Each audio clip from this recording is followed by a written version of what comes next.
Hello and welcome back to another episode of Lack of Focus, episode 21, Begun, the Clone Wars Has. I am your host, Ed Horne, and alongside me tonight, up in Canada, our producer, Mr. Kris Sheriff. Kris, how's it going, my friend? Good, thanks, Ed. And, of course, our good friend, Sean Dorcy, is joining us once again. Sean, how's it going, my friend? Doing well. How you doing? Good. My partner in crime and gaming, Mr. Chad Brown, has elected to go see Kiss tonight as opposed to joining us for the show. So I think he has a valid reason not to be here. So we will wish him well in his concerts. Anyway, so we're gonna have a bit of an off kilter kind of show as far as the format, but tonight we're gonna have the news first. We're going to roll our flight deck and main topic all into one because, of course, it's Wave 3. We played with ships in Wave 3, so we might as well just kind of keep that all in one big conversation, one segment, and then we'll close out the show. So all of that and a lot more coming up right after this. If you like codes, this game has codes. Just buy a code. I painted mine green. Then find a friend who also likes codes. Then you can fight codes. I'm saying the spell. Madness and death, so fun to play. You can fight codes every day. So if you like codes, we can play codes. Von Unausbrecklichen Kulten. Von Unausbrecklichen Kulten, the game of cultish chaos. Despite what this video implies, this game should not be played by boys or girls under the age of 18. And probably not by human beings at all. Don't say we didn't warn you. If you like codes, we can play codes. Von Unausbrecklichen Kulten. All right, we're back and in the news. We're going to cover over some of the latest from FFG. I do want to take quick note, of course, Wave 3's out. In case you didn't know, if you haven't seen him in the stores, where have you been? So get out, run out, buy some new ships, and start flying. We now have 7 factions officially. Oh, look, there's Kris right there. He's got him in hand. But we're going to roll that into the main topic. So we're just going to pick that up and set that aside for a moment and see what else is covered in the news. Currently, the one little topic I did want to talk about, FFG is currently at Adepticon. And we've gotten some snippets of information. Now, of course, they covered over a lot of their other games. There was a big announcement for Legion. Kris, I know you know a little bit more about this than I do. Something big happened in Legion today. So they announced, obviously, a while ago that they were going to introduce the Clone Wars into X-Wing and Legion. X-Wing is already here. Legion, they're actually doing a new Legion core set, which will be the Clone Wars starter, and all of the factions are coming in there. So it's pretty exciting. They've announced the Clone Wars starter set and the B1 Battle Droid unit expansion, and yeah, it looks pretty cool. The Phase 1 Clone Trooper unit expansion. I don't know if it's enough to make me jump back into Legion, but we'll see. If there's a big uptick in players locally, I'll probably cave and get some battle droids, but we'll see. So the opening phase, obviously, I think you said Grievous was in the box set, and then you have battle droids. I'm curious as to what else is going to accompany that. Like, are we going to see, destroyers, the droidekas? So see the tanks? I can go through a content for you now. They do have the droidecas in there. Looks like you get 2 of them. Grievous. That's cool. Some battle droids, some B1s. Sorry. You have a clone troopers on the hover bike thing, the 2-man hover bike. Oh, very nice. And a really cool Obi-Wan Kenobi sculpt. The Grievous sculpt is pretty good as well, but Obi-Wan looks like it might be a variable kit, where you've got Grievous with all 4 lightsabers out, and then with his cowl over him, so you could build it 2 different ways, maybe. The other thing, I'm pulling up the article now so I can actually look at them. Those look sharp. I don't know who they have on their professional team that does the painting, but they do a really good job. So I don't know exactly, but I remember Wade saying that he'd painted some Legion. Oh, really? If it's Wade, I believe it then. Yeah. I don't know if it was for the demo stuff or for the on-box stuff, but I know Wade's a really good painter as well, and friend of the show, Wade Pachet. Yeah, love Wade. Wade's awesome. He is awesome. The other thing I'd heard, which is relatively interesting, and I got this second hand, so I don't know the validity of it, but someone was saying that the devs said that the B1 battle droids are being done in the hard plastic on the sprue, and that they're going to retroactively go back and change the kits to be hard plastic sprues more than like the single model kind of pieces. So are we talking like GW style models, like I can move the arms and legs, I can put them in different positions, kind of thing? I've not read all the articles, but that's what I've been told by a third party. So that's going to be really interesting. Good for them. And it's kind of interesting that that's kind of the market they're getting into. I like that. I mean, don't get me wrong. I mean, I saw Legion stuff whenever it came out, and okay, look, they're all in the same sculpt, but when you are painting the miniatures and you're playing with them, they do get kind of boring after a while. Here's 40 battle droids that all look exactly the same. It does get kind of dry at some point in time. So good for them for doing that.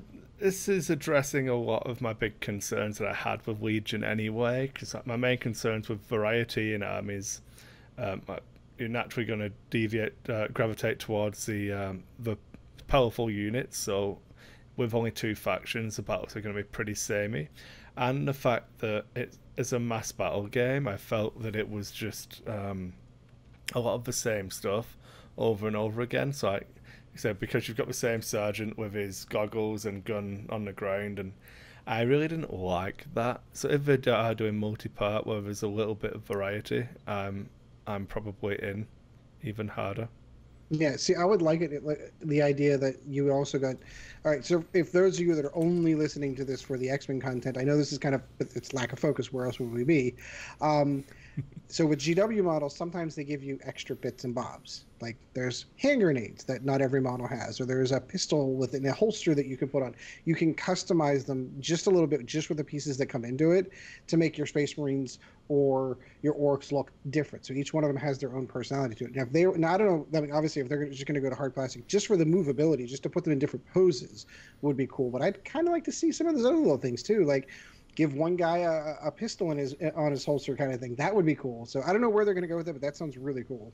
Yeah. I'm pretty excited. It'll add some variety, I think, to where some people were lacking, like Kris was saying. Having the options. I like the ability to have 3 Grievous poses. You know, a couple. I didn't see if Obi-Wan had extra poses, but you know, some of the oddball stuff. It's great when you can put on a different type of gun or whatever, you know, you can on some of them, or have the hatch open on something or not. I like the variability in that. But I can see where, you know, the long-time hobbyist, you know, GW style gamer may not like what Fantasy Flight has done to this point, especially with the softer plastic, single position, you know, kind of guy. And you know, if they're the same in the core set as the same in what you're buying in the expansion packs, it's kind of boring. You know, I get all that. That's why your variability in those has to be in your paint jobs, or kit bash them with something else, and you know, pop the tops off, pop the heads off, and do something different. Yeah, break out the Dremel tool and really kind of customize them. Yeah, I mean that's kind of where the creativity comes in, but with what I've seen so far, it looks like they're going to start doing a little bit, at least it seems with the master models, you know, with the you know, the single piece models, the leaders, or I can't remember what they're called right now, but are they commanders? Yeah, the commanders, and then the lieutenant type commanders, you know. They have operative, I think, is the classification of them in the rules. Yeah, the operative, yeah. You know, so that's kind of cool to have for Legion. It's kind of the one thing that X-Wing was always lacking, was a variability, unless people kit bashed. But that's where the paint jobs, you know, made them your own. Yeah. The other interesting thing from the Legion announcements, which potentially has connotations for X-Wing, is the announcement for the upgrade card pack. Yes, yes. This is one thing I did want to discuss, because it sounded like for their other games they're discussing doing upgrade card packs so that you didn't actually have to buy the models themselves.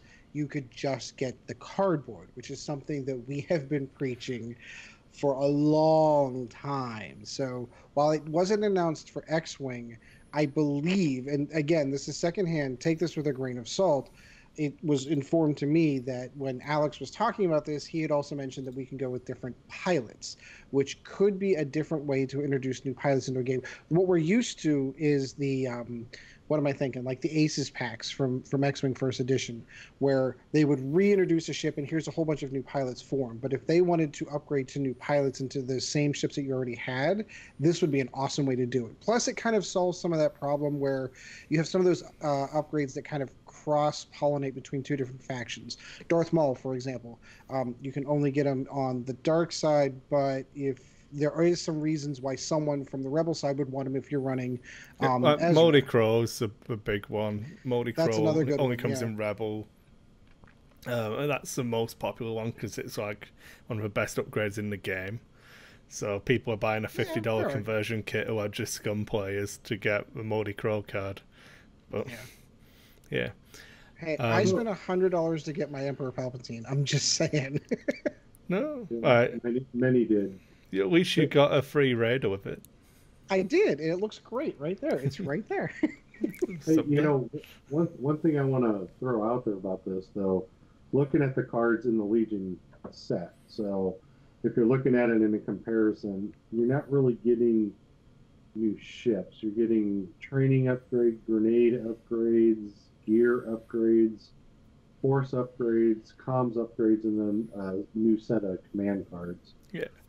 So I could see this for X-Wing, but maybe I don't know actually because they did maybe a mini conversion kit type thing. I don't think it's necessarily going to be the same, like small just card pack. Yeah, it might be like five new pilots for a ship that can cross the barrier, that type of thing.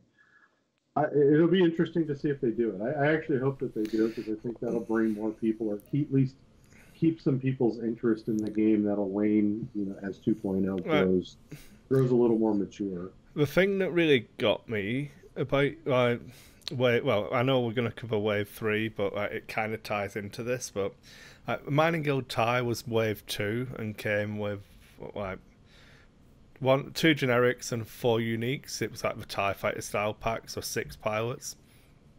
And then they re-released the Scum Z95. So I bought one for the paint scheme. I literally only really wanted the model, and I know they said it was going to be the same stuff as in the conversion pack, but I'd held out hope that they'd just lied and there was going to be something new in there. But literally, I threw 100% of the cardboard away because there was nothing, and it kind of feels bad. And the Zeds aren't even that good. As stupid as it sounds, it's not even. Obviously, they will be good at a given points value because that's the joy of variable points, but they just don't seem as interesting as the Mining Guild ties. So if they did something like a card pack and had another Z pilot in there, I would probably buy it in the hope that the model I've just bought, I get something new to try. And I don't know. I was thinking more along the lines like, so if they introduced a Z95, I'm sorry, I'm an American, Z95 only upgrade, like it added a hull or added a shield or added a different weapon slot or a missile that could only be taken on the Z, and they packaged all that as well as 2 new pilots, you could reinvitalize. That's one of the things that the Aces packs did do, is they brought new pilots to the game. So they took a chassis that sounded like a good idea, and most of them came with the same format: 2 named pilots, 2 generics, unless you got the TIE Fighter one, and then you were kind of stuck with those 2 pilots until it got an Aces or a Veteran Packs treatment. So if there were 2 pilots that sounded really good whenever they developed them, but didn't do very well, and you can't change the wording or the text and the ability, it would allow you to revitalize a new ship by tossing out 2 new pilots that did cooler things on the chassis. Would I see it's hard now though? Because would you do a ship card pack, or would you do a faction card pack? See, now that's a good point. I'm in. If you're gonna sell me some cards for it's shelf space is what it comes down to. So I was gonna say, if you're gonna give me a TIE Interceptor pack for $5, I'll buy a couple of them, and then I'll probably buy a TIE Fighter one for $5. So there's probably more money in doing an individual one. But then I'm like a whale. Is it industry term? Yeah, I'm the one that you want to land because I'll just keep throwing money at you because I'm an idiot. Literally, this pack of Guardians of the Republic is still unopened because I don't plan on running 4v19s. I don't plan on running 2, but I've already opened some. So. But yeah, but fun. I have it. It's mine. Yeah, I will open it. So I was saying to Sean off there, I spent the afternoon reorganizing my kit box and stuff. So this needs to get opened and unpacked. But I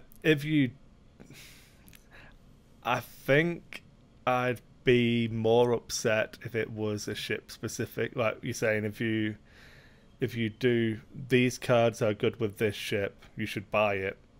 I feel like that would be a bit more feels bad than if they did this is an Empire card pack and it comes with 000 and BT1. I know they're in the Decimator, so that probably isn't going to happen, but you could do it in that kind of way.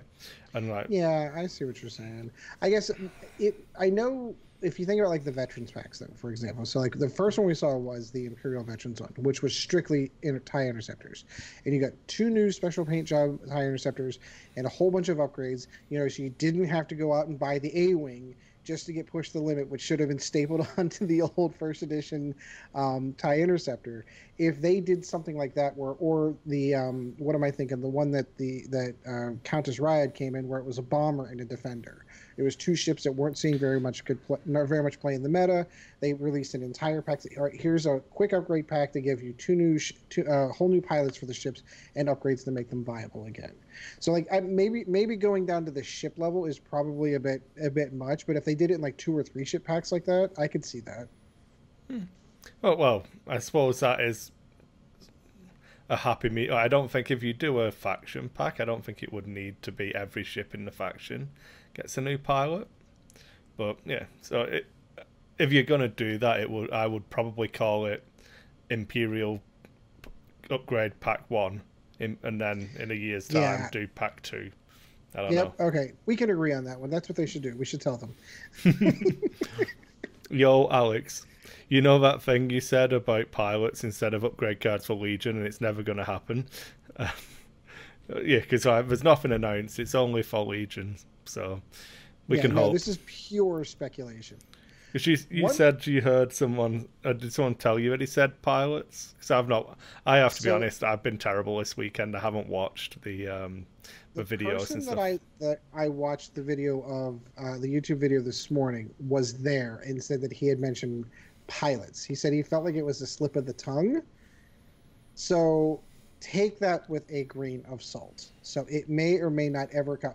What we do know, though, with FFG's design policy, if they have something good and something that works in one game, they will translate it over to the other. So it's something that I'm hoping for. So again, this is all pure speculation. So X-Wing players should go out and buy Legion upgrade packs so that FFG thinks it's a good idea and do it for X-Wing. Right, exactly. Okay. Exactly. I can tell you something that's not speculation, something I do know that was announced at Adepticon, and it matters only to me. Epic is out of its design phase. Alex Davey had announced that Epic is out of its design phase. He said it's going to be awesome, and we'll start hearing news. I don't believe you. I think he said it's going to be terrible and no one should spend their money on it. I have so many Epic ships I want to fly. So I don't know what it's going to entail. He didn't announce anything beyond the fact that it's out of the design phase. Now, if I remember a bit about how companies go through this, they beta test things, they go through the design phase, and once all of that is done, they send stuff off to the printer. So and that's like a 3 to 6 month process. So maybe within this calendar year, we'll start seeing some whispers of what Epic might do. I don't know. Well, but there's a step before beta testing. The clue's in the name. Well, that's true. There is. So, of course. Like, if it's out of design, that would be like early alpha. So it could still be in like mid alpha. They've got like, some core fundamentals that they enjoy. Yeah, that's true. It could be 18 months, 2 years away, not like 6 months to a year. Cry on air, aren't you, Kris? Yeah, I'll try. It's okay. I can bring it back. You know, we have the announcement for the FFG live stream for April. The really interesting thing about this is the March live stream featured Wave 3, and then Wave 3 came out.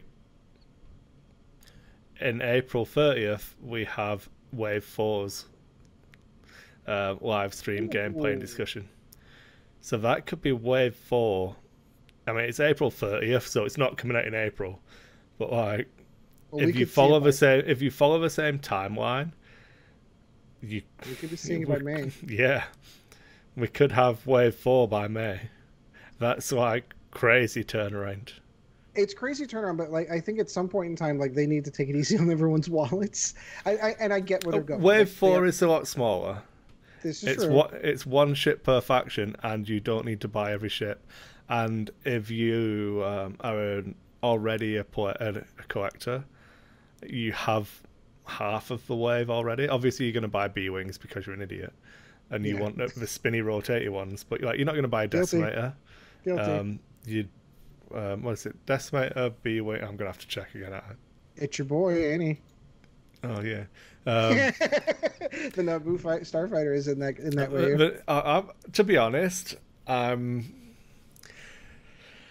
probably going to buy at least 2 of them, maybe 4, because we'll wait to see what the points are, but we'll get to it. But I'm pretty underwhelmed by the Republic, so if I need the N1s to make my faction good, because I so wanted Republic to be my go-to faction, but it's hard. It's hard work. We'll get into Wave 3 here shortly. But yeah, so obviously the escort vehicles are a bit underwhelming.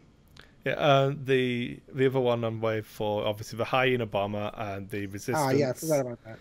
The Resistance Transport, which is based on the B-Wing chassis and has the 2 models and stuff. Yeah, it would be interesting. Anything else for news? Let's just check the website.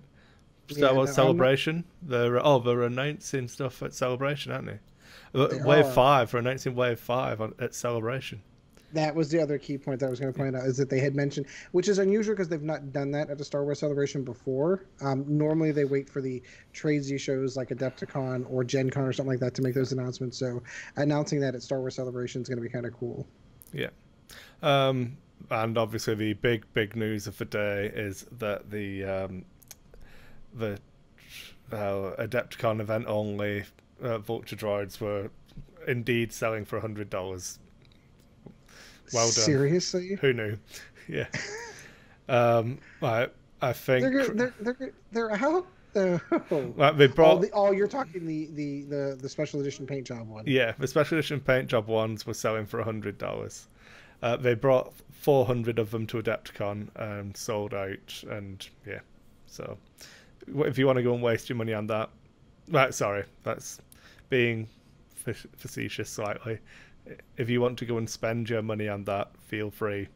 I personally am not as sad as I thought I would be. Yeah, so, especially I'm gonna be happy with my base model. Thanks. I don't know that I even prefer that paint job. If it was the other one, people who were at Adepticon have seen the N1. It uses metallic paint. Ooh. Yeah, so it's a properly shiny. Yeah.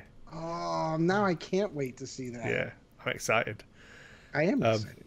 But yeah, there we go. I think that's us. Yeah, I think that's sufficient. All right, so that's going to cover the news. Of course, we've got a lot of Wave 3 we want to talk about. We're going to roll that into the main topic, which we will get to right after this. All right, we're back, and in the main topic tonight, we're going to be covering over Wave 3, which has been announced and released. I know I got at least one game of Wave 3 in. I know Kris got at least one game of Wave 3. Sean, have you touched your Wave 3 ships? Have you gone out and picked them up yet? I haven't gotten them yet, but I probably will be this week.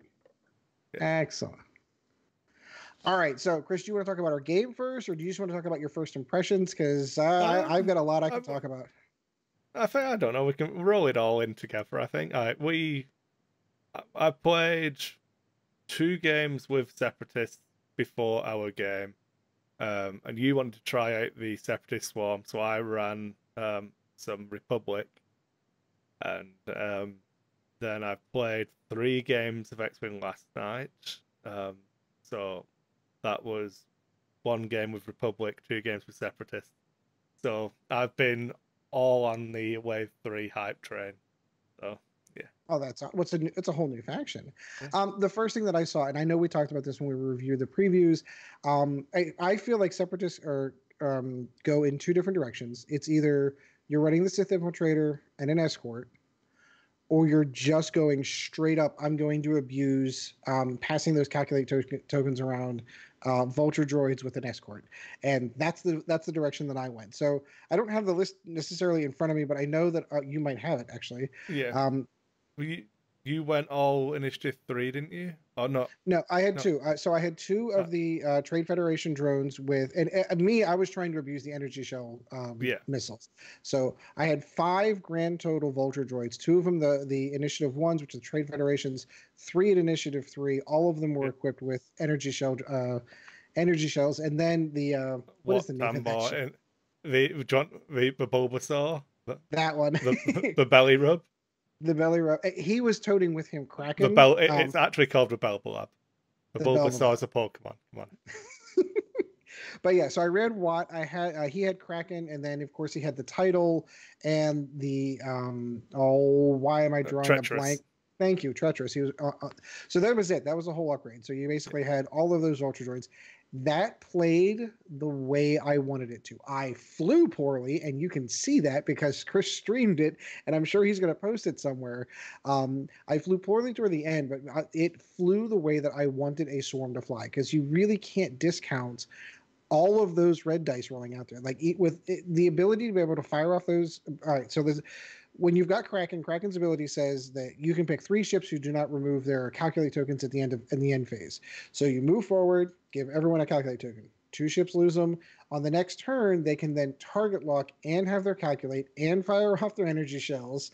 All of it 3 attack dice. I mean, granted, they die like dogs. I mean, they really did kind of go down. However, with the calculate tokens being able to pass around, you can use everyone else's tokens to keep those things alive. And they hung around a little bit longer than I thought they would be able to. Really impressed with the list, really excited about it. Not happy about the number of vulture droids I'm going to have to buy. But at least from the one game that I got in, Separatists seem really cool. I get where they're going.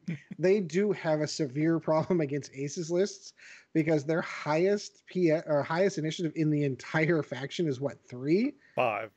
5. Okay. Darth Maul's a 5 in the Infiltrator. Yeah. Well, but it's a large base ship though. So, and it doesn't have boost. So. Right. So maybe not sold on that one. So I really enjoyed Separatists. They played the way that I thought they would. The energy shelter, I think you should just staple that onto all of your vulture droids, to be honest. I know that you, Kris and I had talked pre-game before we started that he had ran a list that was running with the buzz droids, which sounded like fun, but I really wanted to see how good energy shells were, and they did not disappoint. Yeah. So I was running, we might as well stay on faction and then go through it, but I was running Watt again. But the conversation is that between Watt and the guy who gives you crack shot.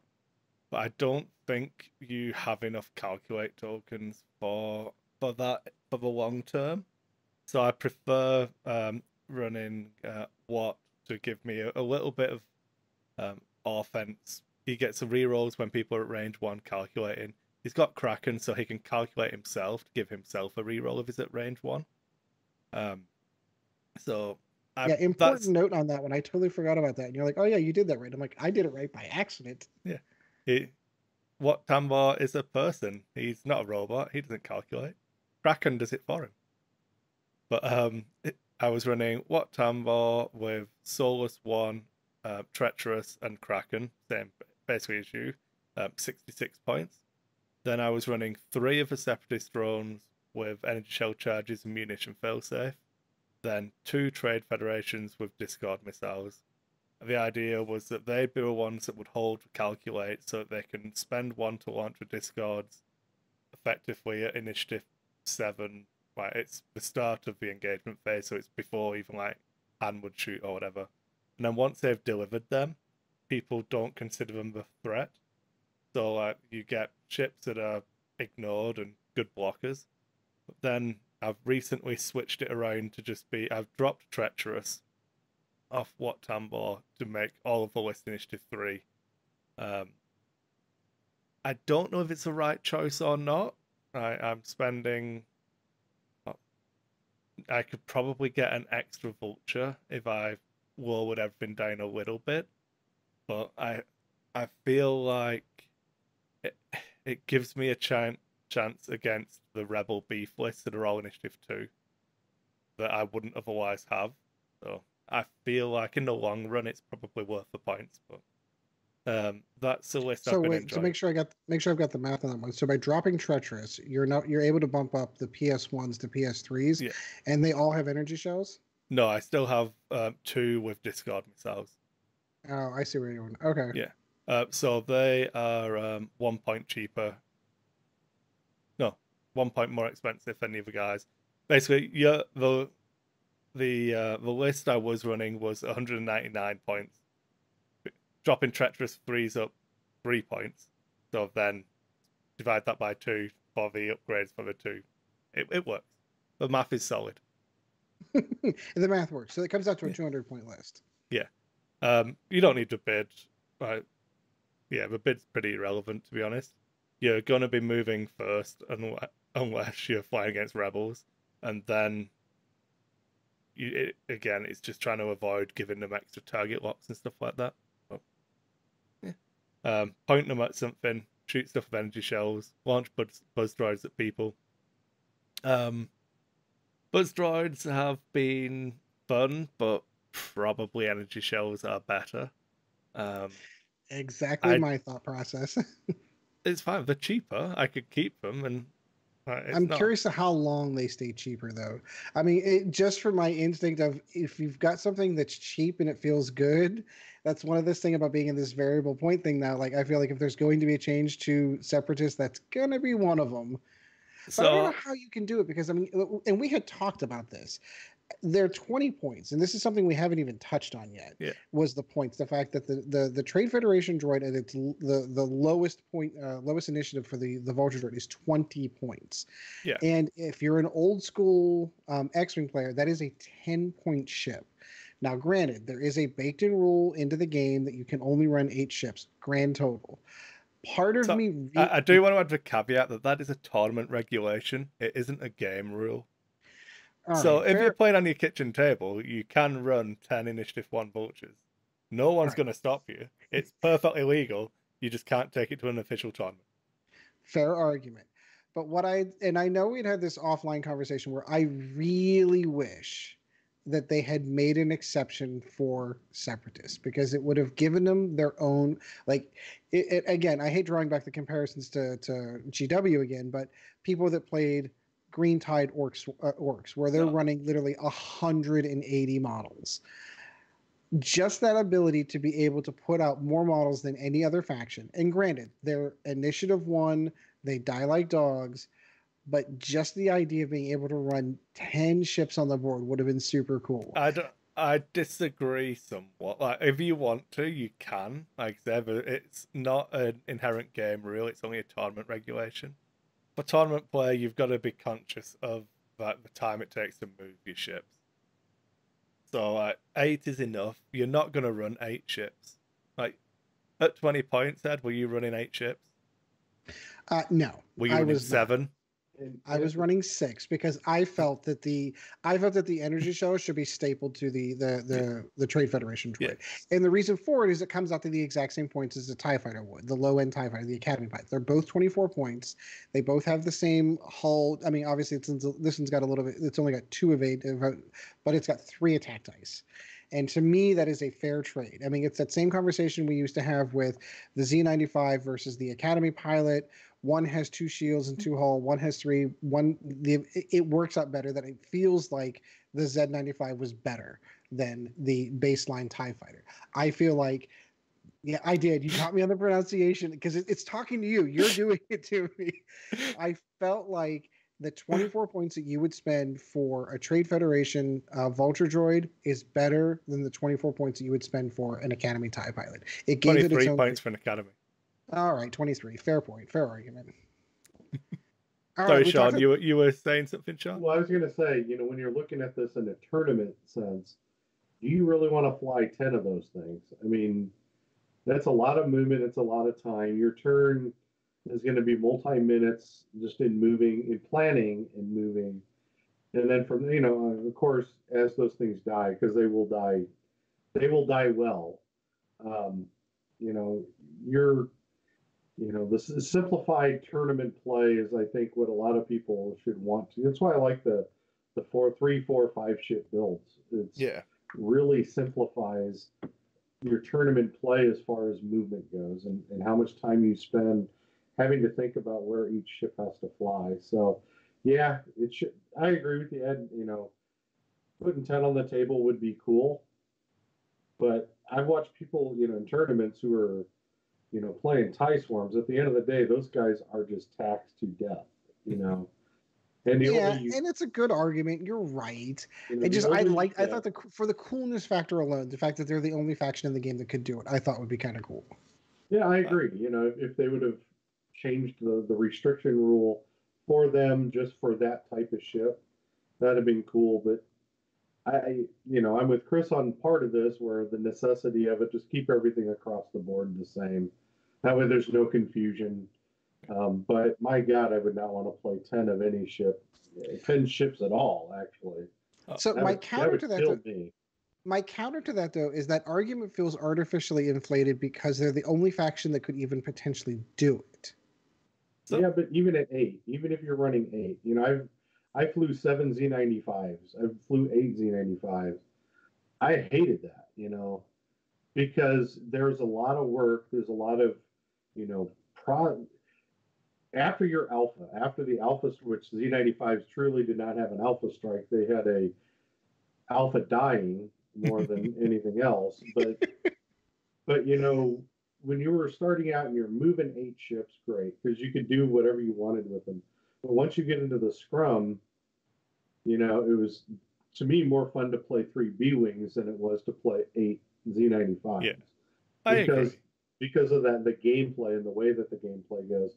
There's just a lot, of course, when you fly to block and you fly to, having a lot of Z95s or having a lot of droids would be great. But at the end of the day, the question I'm going to ask you, Ed, is this. Is it a viable list even with 10? Is it a winning list even with 10? Probably not. Most likely, to make it viable, you'd probably run 9 and put energy shell tokens or energy shells on a vast majority of them. So the points that you would spend on the 10th, you would probably just all run them at initiative 1. You'd run 8 with energy shells if you could. Right. Right. But ultimately, they live and die by the support because they are terrible. Yes. You spent a good portion of our game cursing the dials on them for being horrendous. Boy, was that was an eye-opening experience for them too. Because did you want to bank? Unlucky. Oh, wait, you want to make a 3 hard turn? Oh, that's red too. Yeah, every move that I wanted to make with them was red. And of course, you want to try to keep the calculate tokens on them so that you can pass them around. So you're right. The dial is unforgiving. And ultimately, I will concede this and say that this is probably the best wing for the game. I will concede that. It was just a coolness factor that I thought would be kind of cool to do.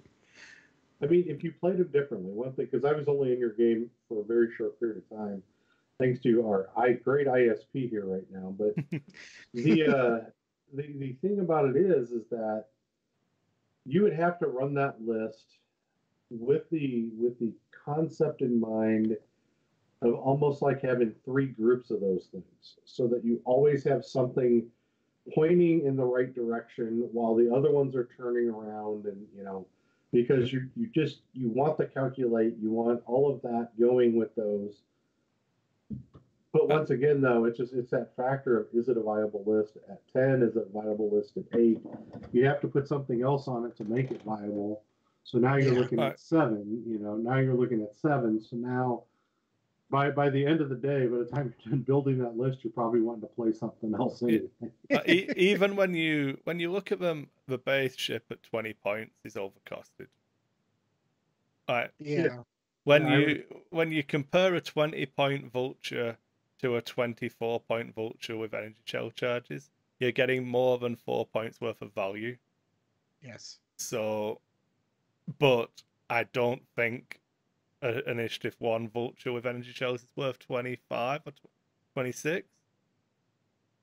So yeah, I mean, I'm with you there.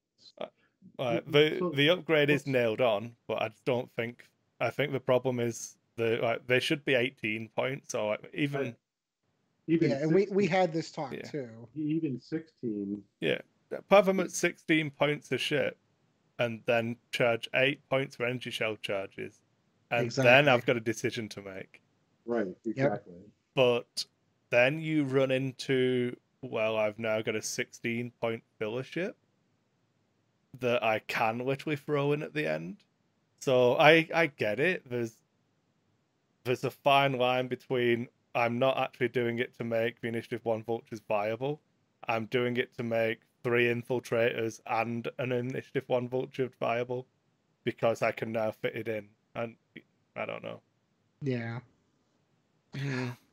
All right, we spent a ton of time on the Separatists.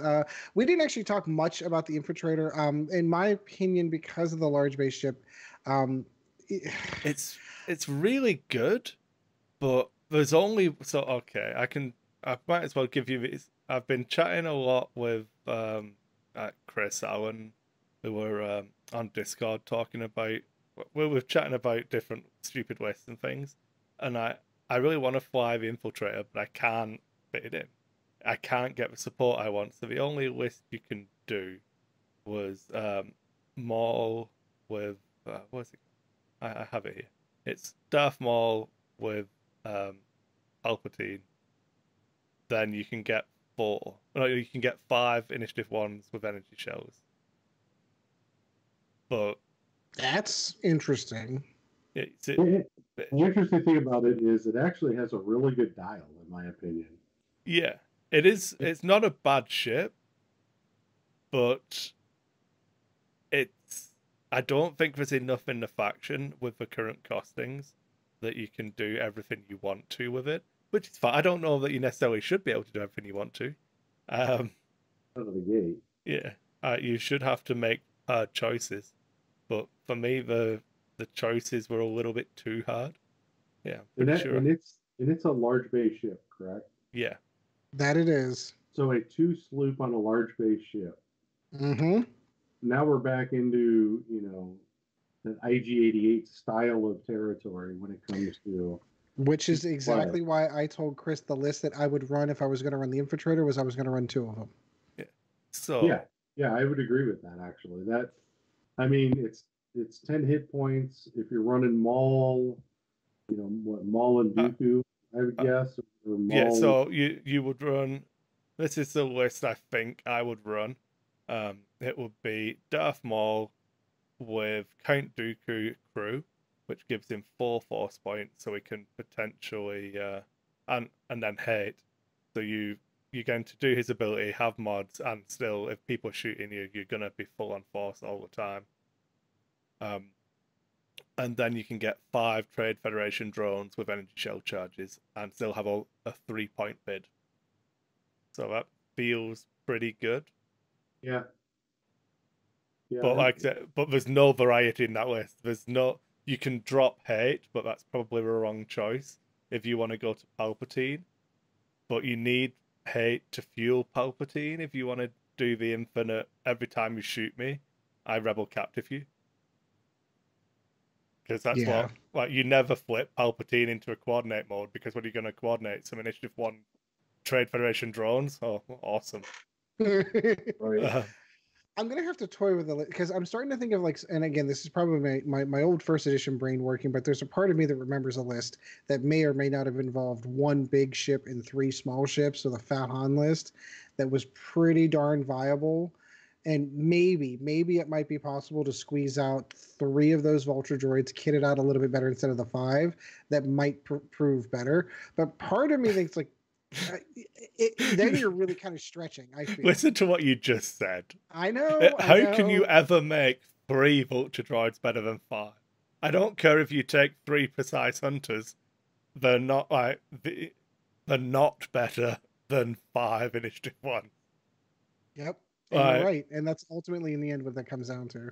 But I'm still interested to toy with a list of getting 2 of the infiltrators. Although, and again, I feel like we're doing a rehashing a lot of conversation we had during our game. I really feel like you don't want Dooku as a pilot; you want him as a crew more than anything else. I think he's better crew than he is a pilot. Yeah. So if you're doing that, then you're down to what? Then you're lacking at that point. Right. Then why run 2? Yeah. So. Go on, Sean. Boy, this is an interesting one, because if you could find a way to play this list kind of like you played a dual wild YT-1300 list, like the original Han Chewie list, not Han, Lando Chewie list. That original list that we ran way back when. If you could find a way to make this work, because this would work. You have 1 turns, which is extremely important when you're trying to muck up the middle, but the problem is it's not a turret. So let's just start there. But the other problem is you're talking about now precision flying. It's not like, oh, I'm going to put it here and hope. It's you have to put it there, and it has to be in the right spot, because you're only shooting out of one arc. Yeah. And that's where the difference comes in this. I think if you could fly it kind of the way you flew IG-88s, a little bit like that, I think it could be viable. The problem is Darth Maul doesn't have a second viable companion to throw out there with the points you're going to have to throw into Darth Maul. You're going to have to put everything into him, and then at 1 evade dice, that's difficult. You're really, to me, you would have to have a swarm of the most worthless ship in this faction of the Trade Federation drones. You'd just have to swarm those out there and pray that you can use them kind of like Fat Han did with the Z95s, where they were there to muck up the middle or do whatever they needed to do. Once in a while, getting a lucky shot in and maybe killing something. But at the end of the day, Darth Maul is really flying. He would be that entire list at that point. Which is not a bad ship to make your entire list, given his ability. Right, I agree with that. I think it's an amazing ability, but you're kind of it's a huge risk. Yeah, I think he's going to be a great casual list.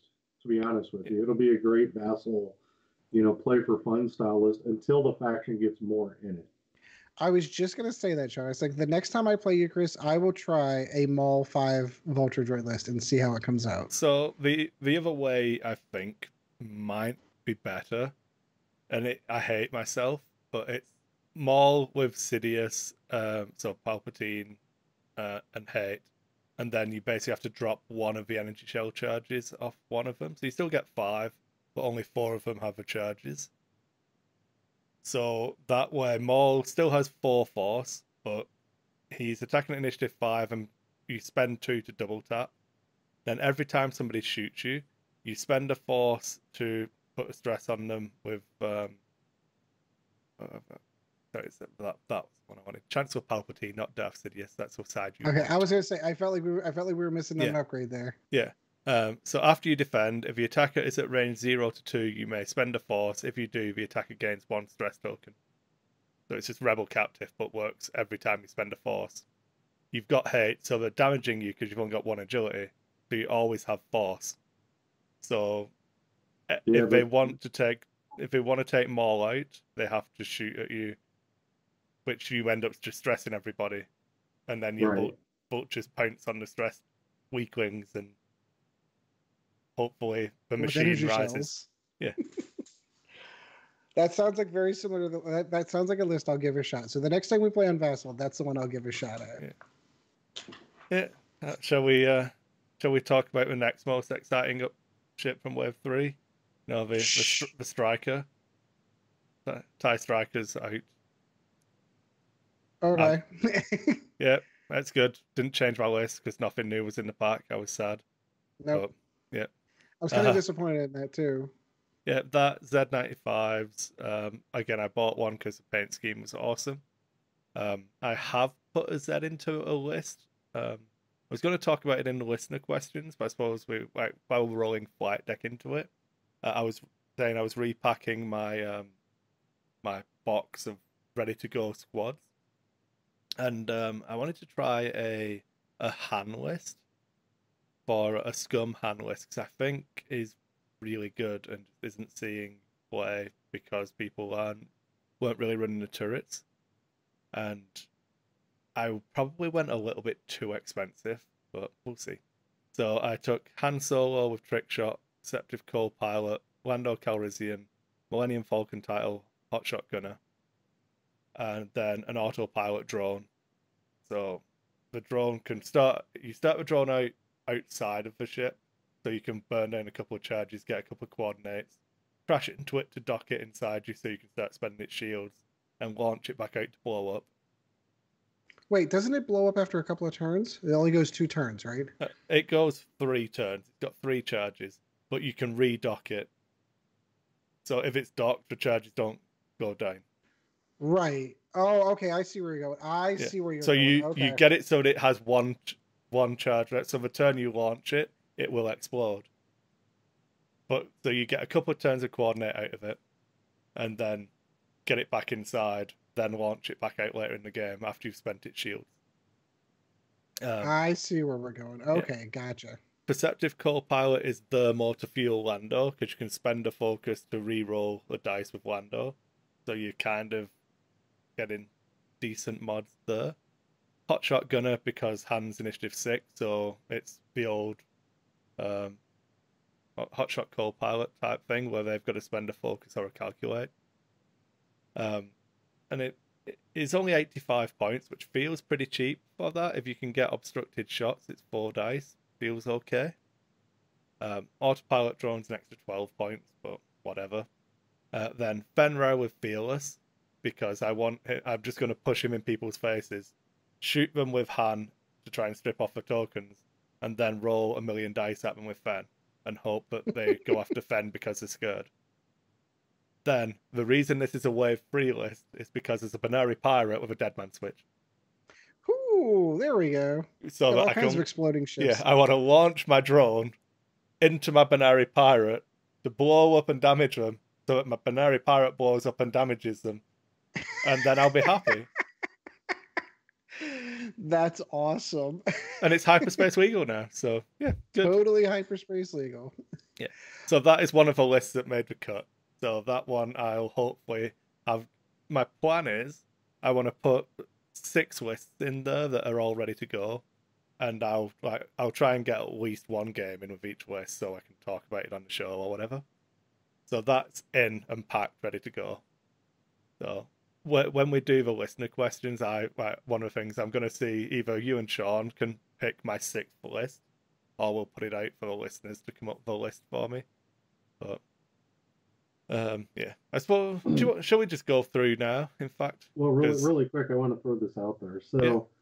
So I'm looking at changing now the 3 bounty hunter list to a 2 bounty hunter list, and choosing Z95s using Nadru, because I think that would be a pretty interesting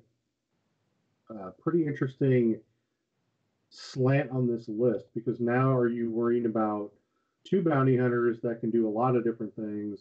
You're looking at Nadru, which now can do damage to you, and then throwing in a Binari as a muck up the middle ship. Yeah, and I think that that's actually not a bad deal for the Z95. You know, there will be a place for them, but it won't be like it was before. But now you're looking at, you know, the potential of a lot of dice coming at you every turn. And then this one little bastard that's just, you know, screwing with your maneuvering continuously. And he's so annoying, you don't really want to shoot him, but sometimes you have no other choice. And right. that means he's not shooting the bounty hunters if he's doing that. Exactly. Nadru's a really, really good one, right?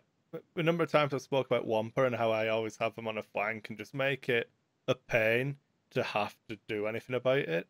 Nadru, right. You use in the exact same way. You just hang them out there, just on the flank, on their own, on his own. Just orbits. He's an orbiter that does stuff. Yeah.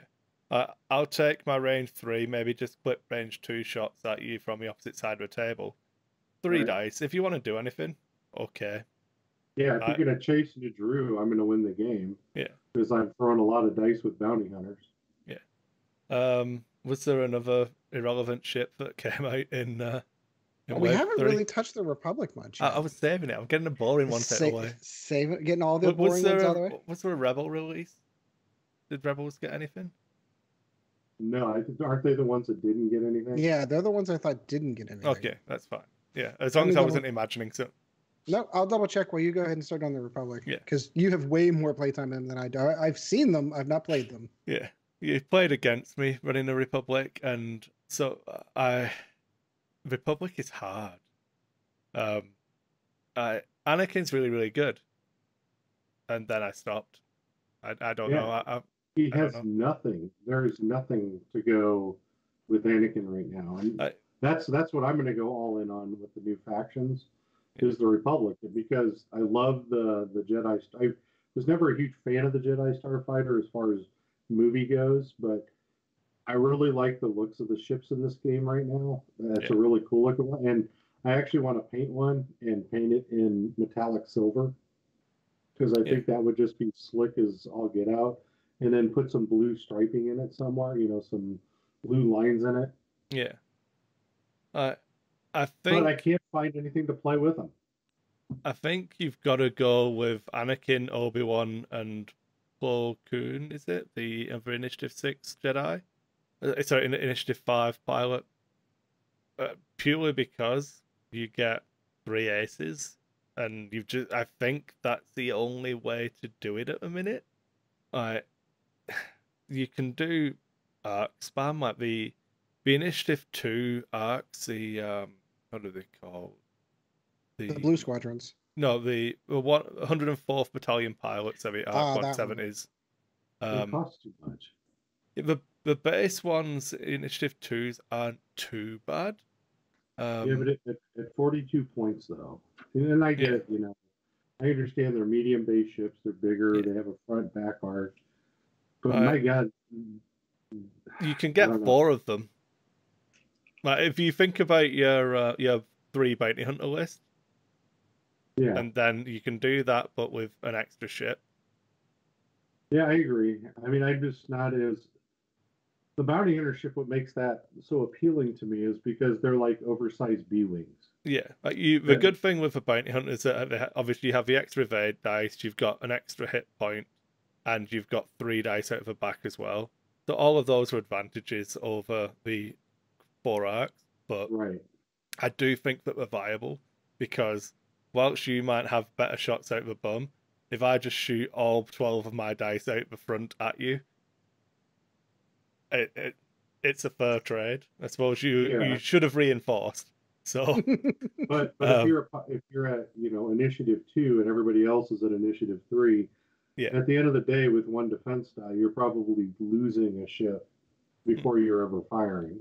With all 4. So they need a Z95. They need something in there. They need something else in there that takes actions away. So the thing that I really hate about them though is what you're saying about being Initiative 2 is I can take one for Initiative 3, Sean. It cost me 5 points to do it. I know. So which is across 4 of them, I'm spending 20 points to go up in 1 initiative. Right. That's sickening. For the same ship. Yeah. And like, I get an EPT. Oh, good. I don't have any points left to spend on one. Right. Oh, I'll take crack shot. It's the point. No, it's not. I paid 6 points for this crack shot. You best land in my bullseye, because now this isn't a throwaway upgrade. That's right. I'm gonna say, you know, I hate to say it. Oh my god, yeah, it's tough. I'm looking at the V19 Torrent right now. Oh, that's even worse. Let me finish on. That is a garbage ship. I would struggle to pay $5. I'm staying on the arc. But, yeah, this is about the arc. Yeah. 2 things. 1, they don't articulate. Nope. The paint job's really nice, though. The paint job is really nice. I'm so disappointed it doesn't articulate. All right, I apologize. By all means, go ahead. So it would actually be really hard to make that articulate, I have to be honest, because you'd have to make them pivot around the inside with the wings, because they come out of the wings. So yeah, it would have been harder. It would have been nice. But all I wanted to say on the squad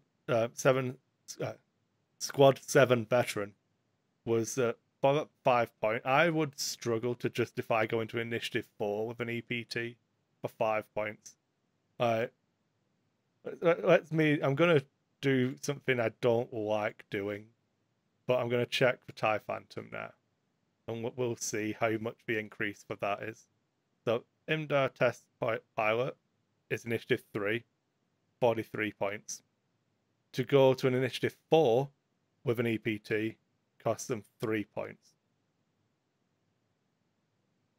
So I'm already initiative 2 for my base, so the IMDA's already got initiative on me. So obviously the stats and everything are completely different, but that jump from 3 to 4 with an EPT is a much better increase regardless of what ship you put it on than going from 2 to 3 is. And I'm paying more. Yeah. It just feels so bad. Yeah, to me, this ship seems like a clunkier ship by far. You know, it's got a decent dial. It's not a great dial, but it has a decent dial. But there isn't much variety in the dial. You know, red 3 turn, that's kind of shitty. No 1 turn, that's really shitty when you're talking about this type of a ship. When you compare it to others that are medium base type ships. It does have the 1 forward though, and it's blue. That's a key. That is a big thing. So it makes it. It's on a medium base, though. Yeah. Yeah. I mean, it is a semi-night fighter, but I think sub arcs are really good. Yeah. No. But there's no reason to not take the initiative 2 one. Right. None of the abilities jump out at me. And so Stinker at 54 points. I'm paying 12 points for an extra pip of initiative. I don't even have an EPT. Was that a Freudian slip whenever you said stinker and not sinker? Sinker? It fucking must be. Sinker? I went, wait a minute, that's not the pilot's name. Sinker, he is a stinker. 54 points. 12 points for this ability.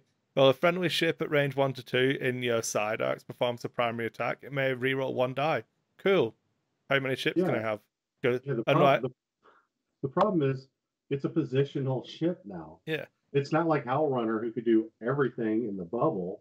Yeah. It's a positional ship to 1 to 2, so you have to be on the side. So if you're out at range 3 ahead of out at range 2 ahead of this ship, you get no benefit. Or behind the ship. And you're not going to use this with your Jedi because you want them to be dancing around the board and not in predictable positions. So now you're looking at this is to support your V19 torrents.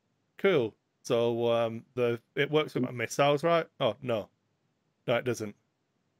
All right, okay. So it works with my 2 dice primary. Kind of like if I was Howlrunner, but just shit. Right.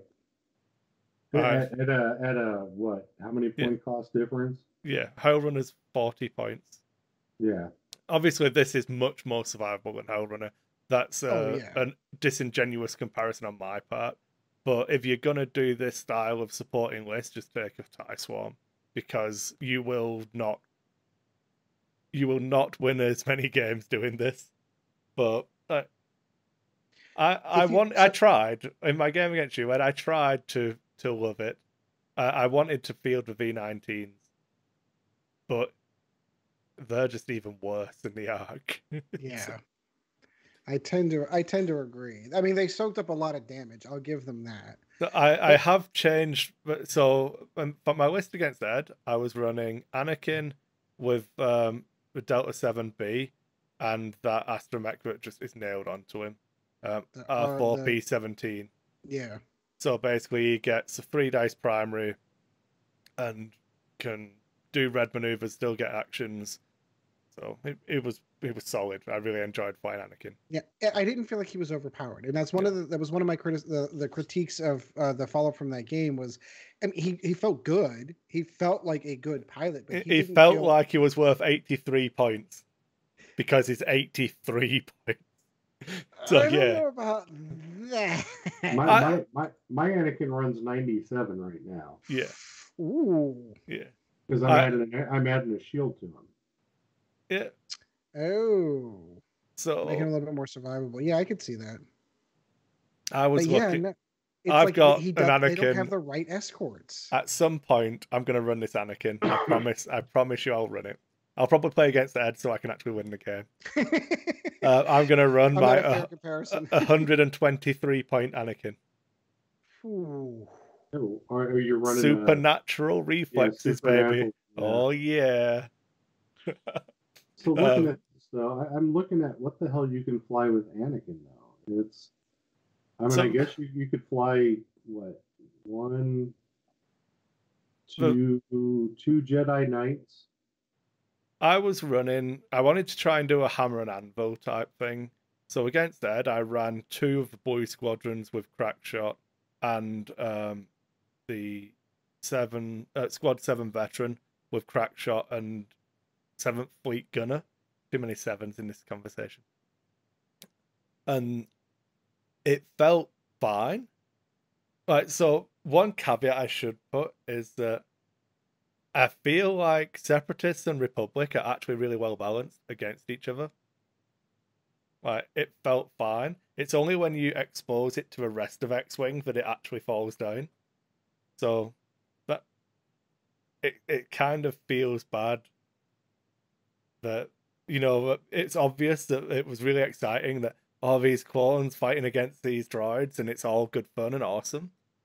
But when you actually test it in Extended, you just get fucked. You're not winning.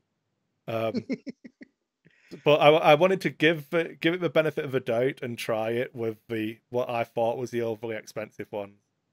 And it's a case of you just hang these V19s out to dry and hope that they just die because your opponent flies at them to shoot them. And Ed obliged, so they did die. They soaked up a good amount of fire. I was happy to shoot energy shells at them until they went away. Yeah. But my new upgraded list, I've still got V19s in it, so it's terrible. Was I just dropped them all down to Initiative 2s, and then I just put a hull upgrade on them. So I'll have 6 health per ship. They live a lot longer. It's 30 points. If you want to do damage, you've got to trigger 7th Fleet Gunners and get them up to a 3 dice primary or a 4 dice at range 1. So the way I was trying to do it was I'd get one of them would be at range 1, the other one would be at range 2. And depending on what I'd shoot at, if I needed to spike damage through a good evade ship, I'd put the 1 up to 4 after I'd point away the 2 dice shot trying to force a token spend. If it was against a lower agility ship, I'd up 1 to a 3 dice and take the range 1 at 3, so I was getting more average damage. And I can't remember what's the name of that gunner again. I keep getting it wrong. 7th Fleet Gunner, yeah. I keep thinking 9th Fleet Gunner, but it's because it's 9 points. And it's a good anvil as long as people like fly at it. if they actually look at it and go, you see that? I can just ignore that all game long. And you're like, yeah, you can. It looks like you knew. You found out the cunning trap. It doesn't so much feel like a cunning trap as Wile E. Coyote stood there with free birdseed on the sign. You know? Nice. So that kind of makes it so that what was the E-wing, the crit guy in the E-wing. Etanabat, yeah. That's the same damn mechanic. It's just you're not getting a crit out of the dude, you're just getting an extra attack die. Yeah. It's good. And then you have to do a disarm token later. Only if you want to recharge it, and you don't have. So I've changed my list around. I'll go through what I actually think might be a good list now. So it's Anakin doesn't change because that feels pretty solid for 83 points. You get two ARC 170s. Both of them have 7th Fleet Gunner. That would have been pretty brutal, actually. And then I've not finished yet. It gets better. That's 15-point bid. I think it was. Did I put a crew on? So you can take Sidious, or there's stuff you can do. Sorry, Palpatine. Because Sidious is on above them in the app. I probably put shield upgrades on them because I want them to, like I say, I still want to play that Anvil style of game with them and have them there. Yeah, that is exactly what I did actually. It was shield upgrade and 7th Fleet Gunner on 2 Initiative 2 Arc 170s. And they can fly together and then 7th Fleet Gunner each other. So you get a range 3 or range 2 shot at 4 dice with them. And then next turn you're at range 1. And then one of them is probably going to die anyway. So he can reload his, because he's probably, he's either going to get initiative killed or not. But, you start, and I think I did it against you. You break them off into a weird position where you know you're not going to get shot, but your opponent's got to commit to chasing them. And the ability still works out for rear arc as well. So sacrificing that 2 dice out of a rear that's normally going to be obstructed at this point doesn't feel as bad as sacrificing like a 4 dice primary if you were at range 1 of someone. Yeah. And as Ed found out to his chagrin, you can also 7th Fleet Gunner Anakin up to a 4 dice attack at range 2 when he's target locked to him and got all of his force and just shit roll people. Yeah. And that's where I said it felt pretty brutal in the list. Yeah. Anakin target locks people, then he goes, I've got all my force as well, and it's range 2, and I'm rolling 4 dice at you. Get fucked. And the other one, so 7th Fleet Gunner has the caveat that you can only use it to take you to 4 dice maximum. So if Anakin's at range 1 with this configuration, he'd already be rolling at 4 dice, so it wouldn't do anything. If you use the calibrated laser targeting, you're still a 2 dice primary. Being at range 1 takes you to 3. 7th Fleet Gunner takes you to 4, and then you add in a focus result. It doesn't add in a die, so that bypasses 7th Fleet Gunner's restriction. So you can get a guaranteed focus and still a 4 dice attack. And it's cheaper. It's cheaper. But you've got to be good and get people in your bullseye, and that feels like it takes too much skill. And I'll just have more shields and sit in front of you and get shot. It's fine. Yeah, I can see that. Oh, yeah. So anyway, those are the 2 Republic lists I think are viable. Anakin and some arcs, or 3 Jedi to taste. So I'm curious to see how cheap the Naboo Starfighter. I hate bringing it back up, but what we're talking about is how great it would be is if he had good cheap escorts, or even if you had a good cheap. Like, I don't know how cheap they're going to be, but maybe they've got to be. They have to be above torrent level pricing because the torrent's utter garbage, and they must have a better dial, and they've got full throttle built in. So they can't come in at that kind of torrent level. So I would be thinking closer to resistant sailing level for them. That's exactly what I was thinking. So probably 32-ish points base would be a guess, maybe 34 because of full throttle. Depends how much you value that 3 evade token at. Yeah, I'd value that pretty high, actually. Yeah, but it's only on 2 dice. It's not like on a defender. But yeah. the 3 evade token's still pretty good on the Phantoms. I just watched Tyler Tippett win Adepticon with them, and like they were shrugging off damage left, right, and center. Yep. We should have said in the news. So yeah, congratulations, Tyler. Well done. Yeah, congratulations. We should have. You're right. Scum and villainy, infamy. Yeah. So what we're saying then is that we feel like the 2 new waves starting off from an interesting position, but might not be complete yet. But definitely, especially like say, if we're looking at maybe potentially end of May, early June for us to actually get the Hyena and the Naboo Starfighter, that's not that long to wait at all. And honestly, which might also be the reason why we're waiting. Yeah, why they're coming so quick potentially. I feel like Separatists can hang in hyperspace because you're just flying a swarm, and if you keep your ships together, don't crash into each other, don't land on rocks, people will land ships in front of you, and the ships will die when you shoot at them. So if you rely on your opponent just making a mistake and flying in front of you, they probably will. It's okay. The Republic feels like the onus is very much on you to execute that better than your opponent, and I don't think they have many tools to help you.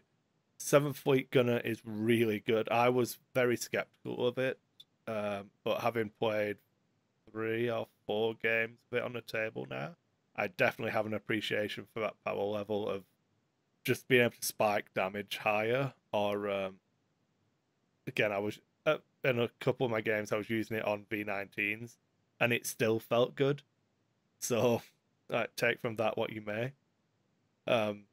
Arcs are going to be pretty good. They're beefy. They're good in Rebels. They're just as good in Republic, but you can fly more of them. Yeah, Wolfie seems interesting, but as the only named arc I think I want to try, but I just can't find the points to fit him in. I could put him in my current list, but I'd rather have the 7-point bid than that ability. I don't know. So maybe. Does his ability recharge? So when you attack out of the front, you spend his charge to re-roll a die. Right. And then if you attack out of the rear, if you can recover your charge, you can roll an extra die. I'm looking at it now. I missed that second part. I was just like, so I don't see a recovery. So like, it's I don't know if he's worth the points to be able to do that once, but okay, now I see where the recovery. So as long as you've re-rolled a die shooting forwards, you can fire a 3 dice primary out the back. But that means if you roll if you are at range 1 of someone with your primary and roll 4 crits, best you re-roll 1 and hope for the best. Because if you want to shoot someone out the bum, do you want it to be a crappy 2 dice shot, or I don't know. Obviously, that's a forced an narrative. Extreme example, but yeah. But again, it does seem interesting, but that's something I'd want to build around, like better support, and I don't think he has it. So maybe Wolfie and 2 mid-level Jedis, because there's quite a few Initiative 4 Jedis that seem interesting. Like you've got, which one was it that lets you change your dial? No, not Luminara. Sensi Tin, I think. Yeah. Sensi Tin's Initiative 4. After a friendly ship at range 0 to 2 reveals its dial, you may spend 1 force. If you do, set its dial to another maneuver of the same speed and difficulty. Doing that with the R4 Astromech is the one that brings the difficulty down now.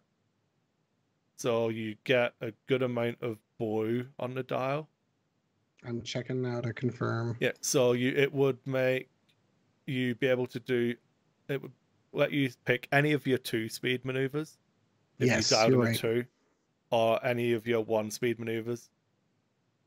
And that would work on any ship, not just her. So, like, if you look at the arc dial, you end up going all in on having to, like, take these astromechs to make it worth it, because that's a pretty limiting factor, that having to be the same difficulty, especially when the standard I want to say the standard dial on the if a sprite is annoying, that it doesn't have the blue turns. So what's the other one that was but it's got everything in the 1 and 2 band in blue. Come on. Only if you put the astromech on it. Fair argument. Yeah. Which is... Oh, wow. Oh, all right. So I'm sitting on yet another squad builder. I didn't pick up on that. Yeah. That I had already put the droid on. I'm like, oh yeah, everything's in blue. Man, that dial's freaking awesome. Oh, that's why, because the astromech's on it. Yeah. So I did figure out, I was asking myself the question, there is a Republic astromech, is R4P astromech.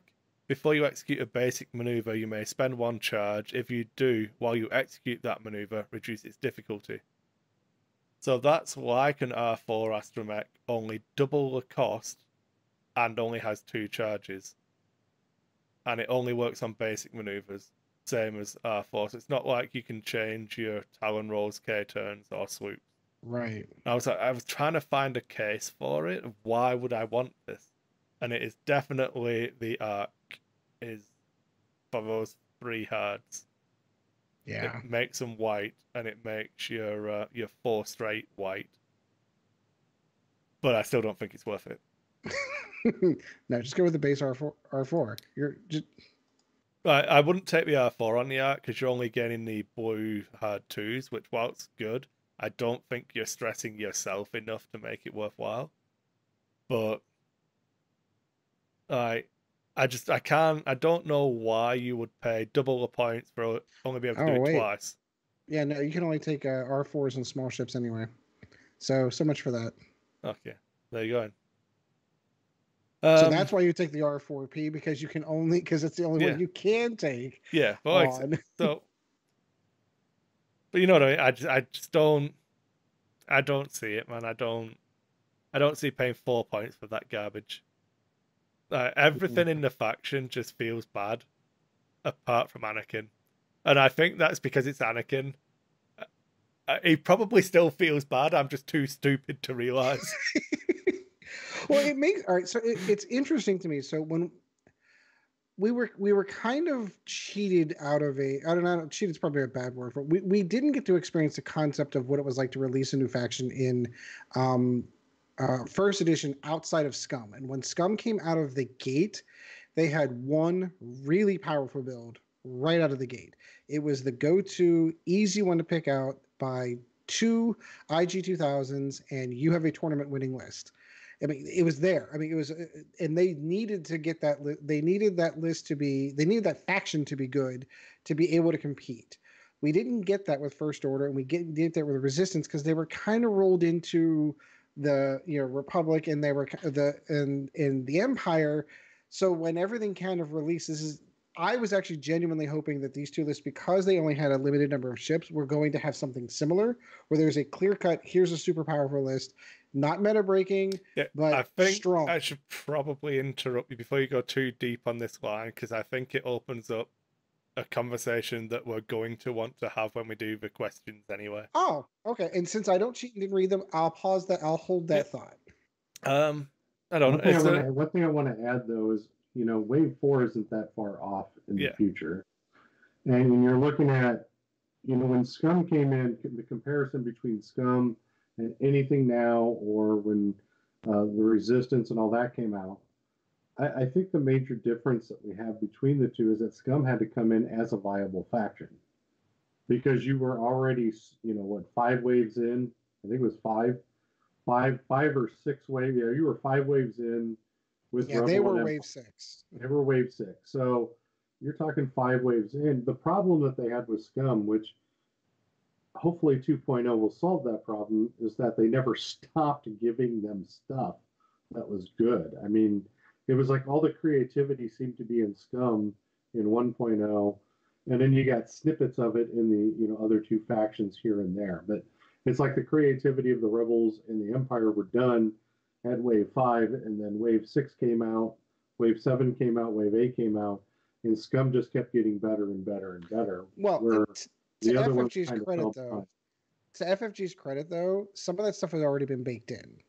They'd already done TIE Fighters. They'd already done X-Wings. They'd already done TIE Advance, and there wasn't anything they could do about it. So when Scum came out, they had an opportunity to take a whole new faction, start them from the ground up, having learned what they had already learned going 5 waves in. So, and that's what was super exciting for me about second edition, is they got a chance to redo all of that. And it's interesting to me to still see X-Wings in tournament play. Sure, it's Luke and Wedge, but you still see X-Wings in X-Wing, and we're 3 waves into the game. Well, I want to ask one question before we move on then. So with that in mind, so with that concept that you just talked about in mind, will people be pissed off that they can't play the crossover faction ships? Like the Z95 won't be available for Rebels, or the Hawk won't be available for whomever. Do you think that that'll frustrate people with the experience from 1.0 and how they had crossovers? And I know that they're releasing these packs, and I've heard a little bit, where people are hoping that some of the ships will, cross the lines again with these packs. But in my opinion, I actually think it's more interesting that ships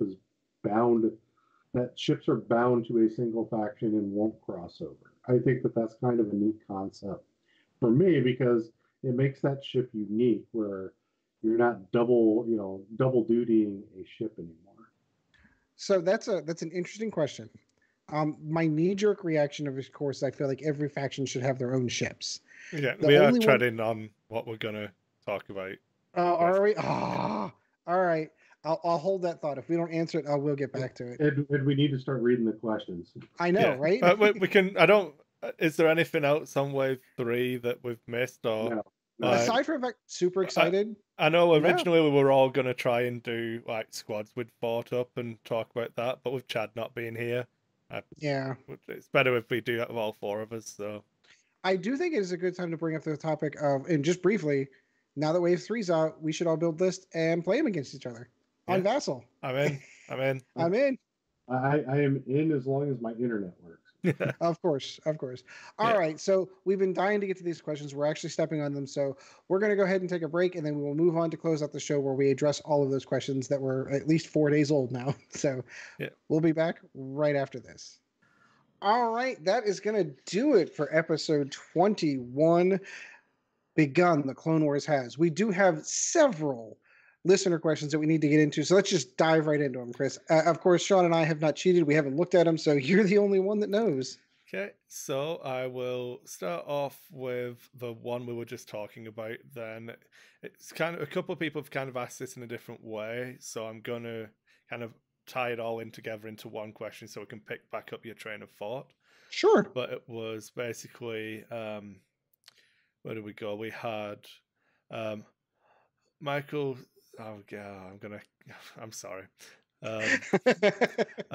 Michael Steger asked, how much would you pay in 2.0 for certain cards like Captain Yaw, TLT, Harpoon, and do you think that they have a place in 2.0, and would you rebalance them? So that ties into what we were saying about adding in the factions and then the crossover, and how it all, what you would take from 1.0 into 2.0. What would so what I think so let's address, do you think cards of that ilk have a place in 2.0 to start with? No, hard no on that. I think upgrades like Push the Limit do not have a place in 2.0. Definitely do not feel that Harpoon missiles belong in 2.0. I think it's strange to say, because the basics, the foundation of the game is basically the same: moving ships with dials, actions, rolling dice. but second edition feels like a very different game. In some of the mechanics that they put in there, there was a rock, paper, scissors mechanic that started in Wave 4 with the TIE Phantom, and it was an overcorrect for an overcorrect for an overcorrect. Yeah. And we got to this point where so many ships had been wiped out of the meta because they just weren't any good. And if you're not flying harpoon missiles, you're not winning the game. And that is not the game I want to return to. Yeah. The thing with... so I will caveat that Captain Yaw would be fine, I think, in 1.0, pulling the stress type mechanic. Yeah, absolutely. You've got Cassian that does stuff similar. So if you look at how Cassian works now compared to 1.0, he can't affect himself anymore. So it's not perfect ability. So if Captain Yaw were similar to how he was worded, but maybe he could only do like one stress or something like that. Or you put a charge on. Or with charges, you give him 3 charges. You can only ever do it 3 times. You don't recharge. Something like that. That's probably the right answer. And maybe the more correct way of wording that would be the things like that don't have a place in a 2.0 in mass. Yeah. Like to be able to take it like and they've actually already done that a little bit where they've made them inherent rather than like push the limit. You look at push the limit, it doesn't exist as a community card, but it does kind of exist in the game with the way that actions exist, where you can do linked actions, things like that. So there's some inherency, but there was a lot of bad snake oil that was in 1.0 at the end of that game. That if you could bring back harpoon missiles, here's the deal: you can bring them back, but you really have to either change what they did or change how they're utilized, and or limit them. So the thing I wanted to come into to address like the stuff that wasn't Captain York, because I feel like he was separate to this, but like TLT, harpoon, the way the old contracted scout wish used to work, and expertise, every other stuff he talks about, all of those are things that mitigate the variance with very little effort on your part as a player. And I feel like the variance that 2.0 introduces is inherent to the fun and balance of the game, and that there isn't actually a crazy amount of variance in X-Wing. You're rolling D8s. All of the mathematical probabilities are really easy to calculate. It feels bad. If you've got a target locked focused shot now, and you don't get 4 hits, you're like, oh yeah. If you did that, you got 4 hits in first edition. There was you had, what was it? If you went through proton torpedoes at the end of and don't forget what is it? The chips. So I mean, with guidance chips. Yep. Expertise on the same ship. You just guaranteed 4 hits every time. Yeah, it just didn't matter what you roll. But spoiler, you were shooting at Soontir, so it didn't matter that you rolled 4 hits. He still wasn't taking any damage. Yeah, because he had 14 tokens stacked up, and there's with auto thrusters. Evade, auto thrusters, Palpatine. So there's 3 of your 4 hits evaded. That's 2 out of my 4 dice. So if either of those other 2 come up with any paint at all, you need me to roll 4 out of 5 blanks.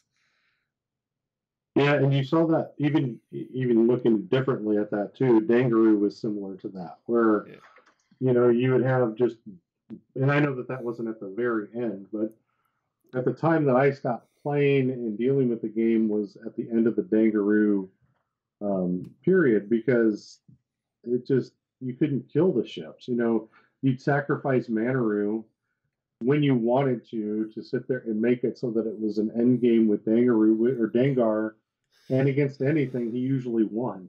It got even worse than that, Sean, because if you fought Dengar head on, you probably lost enough that Manaroo solos your list anyway, because she's got guidance chips and plasma torps. Right. So, good luck. And what extra munitions too? Yeah. Yep. Okay, I think that addresses our thoughts on that question. So in short, no. Yeah. Any of the things that mitigate the dice like that, no. And it does say, keep up the amazing show. So thank you. Oh, thank you. Harrison Sharp asks, with the new additions to hyperspace, do you think some of the current ships and upgrades will be less appealing, not just because of the new shiny things, but because another ship or upgrade has been added to the faction that is better? For example, will we see Death Troopers fall out of the hyperspace meta now that Darth Vader crew is available? So this is the main part of the thing that I thought you guys were touching on a little bit with the way the conversation was going, waiting for the other stuff to come out. And the way I wanted to phrase this is obviously when we were excited about these two new factions coming out, hyperspace was 4 ships for Imperials, 4 ships for Rebels, 5 ships for Scum. Now it's like 9 ships, 9 ships, 9 ships, or whatever, and 3 for these. So that was part of what. So if you want to go on that train of thought before we address the specifics of his question as well, or just roll it all in, but this one definitely ties into our talking point from earlier. Yeah, I would think so. So I want to caveat this statement. My initial thoughts with one thing. I was disappointed to learn that the new factions were extended legal. But that's a separate conversation. So I'll get that one out there. I'll set it out there, and we'll talk about that later at another time. It's interesting to me because you're right. I mean, at first it was 4 ships. It was really easy to keep an eye on the meta and new shiny stuff. But maybe this one bumped this one out. Maybe that one didn't bump this one out. These two factions are starting from behind, and they've got a long way to come. I feel like that's why I stated before. Like, I feel like they're incomplete. Like, they haven't had enough added to them to get them to where they're going. So maybe the Naboo Starfighter adds something to it. Maybe the Interceptor adds that little piece that you're missing. And then maybe we get the idea that, okay, they only have 5 ships in them, but the 5 ships they have are really, really good. And it makes sense in the faction. You know, the question I'm going to throw out there, and this is just my way of viewing it, is when you look at the world-class players of X-Wing, and a new faction comes out, if you see them flying it and winning with it, then you know that there's something there. And a lot of that comes out of their ability to play the game, fly the ships, and to min-max better than most. But I do think, though, even the best players can't polish turds. And at the beginning of this right now, but you're going to run into it. They did not do, like we were talking about, they did not do what they did with Scum and Villainy. They did not come out of the gates equalizing or trying to equalize the surface. What they did is they came out, this is the baseline. And now you have ships that fit the same categories that all the 3 original factions did. Now you have those 3 ships. Now you can see what those ships do against those factions, but also that's also a balancing mechanism. You know, you have ships now that will help the other 3 factions balance into, maybe we'll see a different flow on this rather than trying to balance these new factions up to the old factions. We're going to see the older factions balancing down to the newer factions with points and everything else. It's not a great way to do it, but at the same time, you know, they didn't go balls to the walls with this. So at the end of the day, you're stuck with what you have. And we talked about point costs. You know, the stupid 5-point difference between a 2 and a 3, you know, that doesn't give you anything really value added to that. Once again, new faction, new shiny, new fantasy flight, design space for them to look at and say, okay, we just put this out with these ideas. Now, will this work? Won't it work? And then they just design into the game the way to make the ships work and not make them overpowered or out of balance. That answer kind of leads into like Jerry Hoult's question. Was it wrong for FFG to make Worlds Extended? I'm not going to bother with the rest of his questions. He's just trying to troll us. Yes. Oh, I do. To me, and I'm going to qualify that real quick. If you have a season of qualification that's based upon one type of play style, you don't change the ultimate end result play style just because you want people to sit there and have every ship available to them. That's bullshit, and that's a That is a cheap way of doing it. If you're going to do it, it's just like sports, when the NFL doesn't change their play style in the playoffs because it would make it more of an interesting game. It's the same game. I might have a US sports analogy here. The NFL has 2 conferences, isn't it? You're thinking Major League Baseball. Yeah. Okay, and they have 2 conferences, one where the pitcher bats and one where it doesn't, where you have the designated hitter rule, and that's where I think you're going. But do they both play in a World Series at the end? Yes, they do. And it's the same game? Yes. Okay, because system opens are extended and lead to Worlds. Hyperspace qualifiers are hyperspace and lead to Worlds. So either way, but one of them was going to be... Then why have the separation between the 2 of them at all? Right. That's what my... Here's the thing. Get rid of 1.0. Just tell 1.0 to go and F off and get rid of extended. That's my personal feeling about this. And if people want to play 1.0, let them play 1.0 as 1.0. To me, that's what extended is. It's a new version of 1.0 that has the same problems. It has the same... I will not play extended. I avoided the Omaha League because up until Tuesday, this coming up Tuesday, they played extended. They started a whole new game. They started this over from scratch. Let's play the game that Fantasy Flight wants us to play, which is 2.0. They want me to buy 2.0 ships, have me play 2.0 all the way through. That's just... I get passionate about this because I don't understand why you would reset a game and then leave an entire... I get the ships. I understand that. I understand the ships, the cards. You put out these, $50 starter kits and blah, blah, blah. I get all that. That was great. That was pandering to the masses. That's how they got the masses. But you don't need to create a game system just because the masses want extended. They want to play 1.0 plus. Get it to 2.0. Let's play 2.0 and let's just move on with the game. And that rolls right into the same point that I had made earlier, where I don't understand why Republic and Separatists are part of Extended.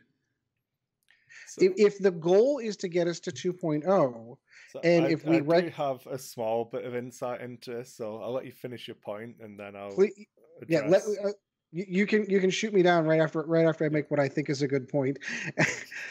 If it were me, I would have not included the Separatists and the Republic in Extended, because this is 2nd edition. They are 2nd edition wave. They are a 2nd edition release. They are the only ones they should be hyperspace only legal. If you want to play them, you need to play them in hyperspace only, which is really where I thought the game was supposed to be. We had kind of given and again, I hate pulling back to my Magic heritage on this one, where hyperspace was standard and extended was modern, where hyperspace is the most modern, the most current stuff in the game. This is what we're playing. This is the game that's being played. Modern is, you can go back to the history of the game and play some of the older things if you want, but it is its own separate format. And when you have 2 new factions that come in, those 2 factions were not part of the past. They don't belong there. They belong in the current hyperspace. And that's really, if it were me, that would have been the decision I would have made, and that's how I would have done it. Now, Chris, before you jump in, I do have this. Will those factions even be viable and extended? No. Like, will there be any viability to playing either any of the 3 ships? We already talked about the ships tonight. Is there going to be any viability to play a bunch of Vulture droids in extended? Does that even make sense? TIE Swarm does it better. Right. Yeah. But down the road, and you probably already have all the TIE Swarm ships, where you don't need to go out and buy more TIE Swarm ships. Now you got to go out and buy a bunch of Vulture droid ships to be able to make up that swarm of Vulture droids that you want to do. All right, go ahead, Chris. Yeah. So what I was going to say is that we were all operating under a wrong premise, because I agree with Ed completely that I considered hyperspace to be, it is my preferred game mode. I enjoy playing hyperspace so much more than I like playing extended. The Magic analogy is Well, I thought it was a solid one. But we're wrong. Extended isn't 1.0 legacy format. Extended is what X-Wing is now. That Extended is... that format could just be called X-Wing. Hyperspace is a limited format that is more easily accessible for new players. Then what's the point? It's more easy. No, but the point is, it's a format that is more easily accessible for new players, which is why it is the hyperspace trials, which are more of a local level, that are a hyperspace format, because they're designed to build the new player base. I'm not saying that this is the right choice, but there is a logic that you can follow through there, that the extended format is just X-Wing. No, okay. And hyperspace is the X-Wing Light to get new But let's go back to the original question. Yeah. Okay. Leading to Worlds is extended. If you're trying to bring new players into a game, yet you're forcing people who have done with this very small cadre of ships, have done it through the hyperspace trials, and have now made it to Worlds. They're going to get the automatic invite to Worlds.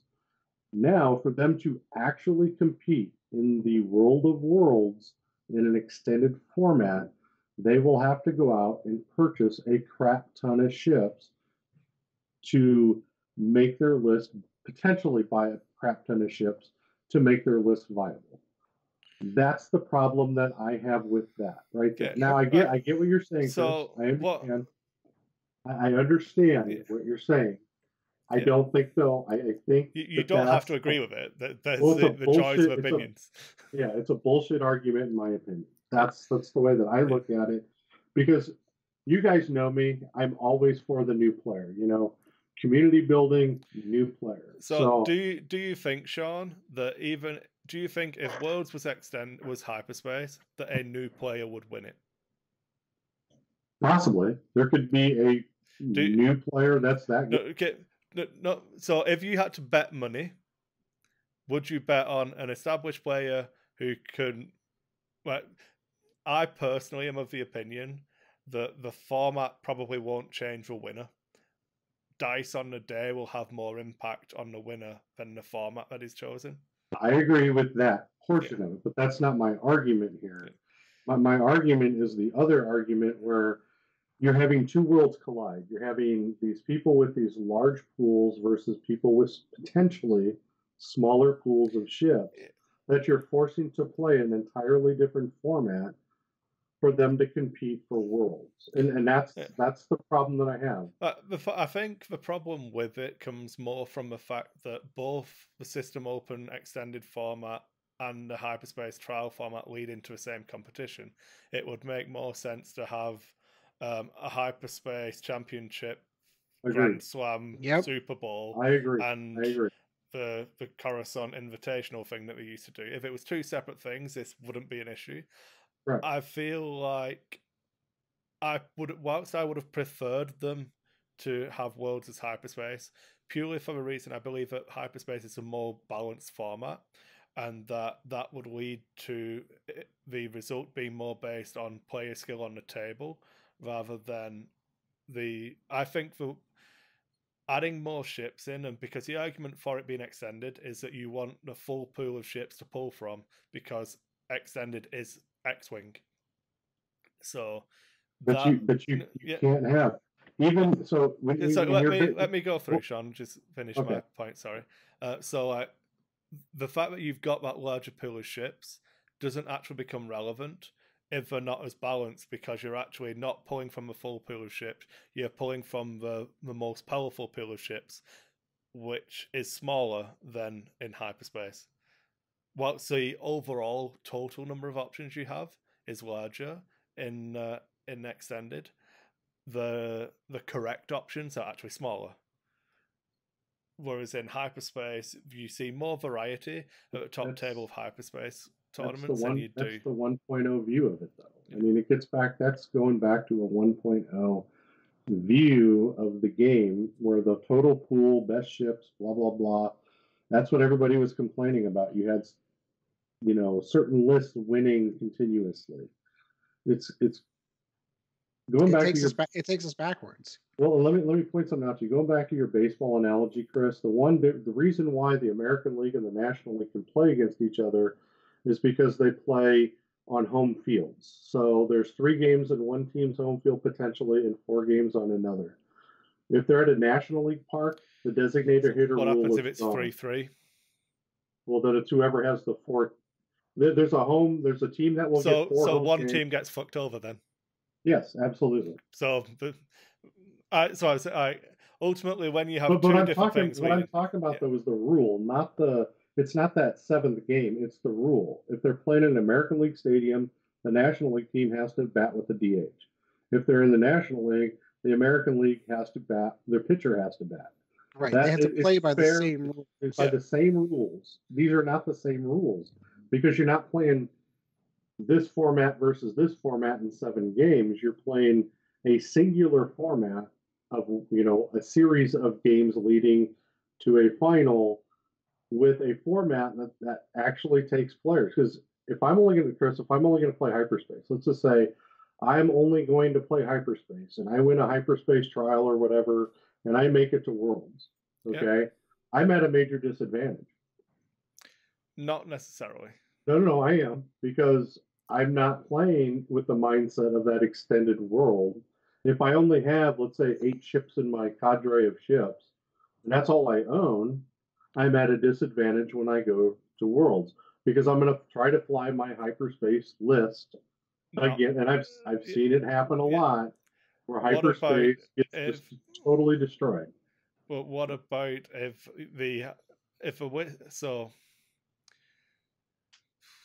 it's not a good example because it didn't work. Quad Phantoms won, and that is not a hyperspace legal list.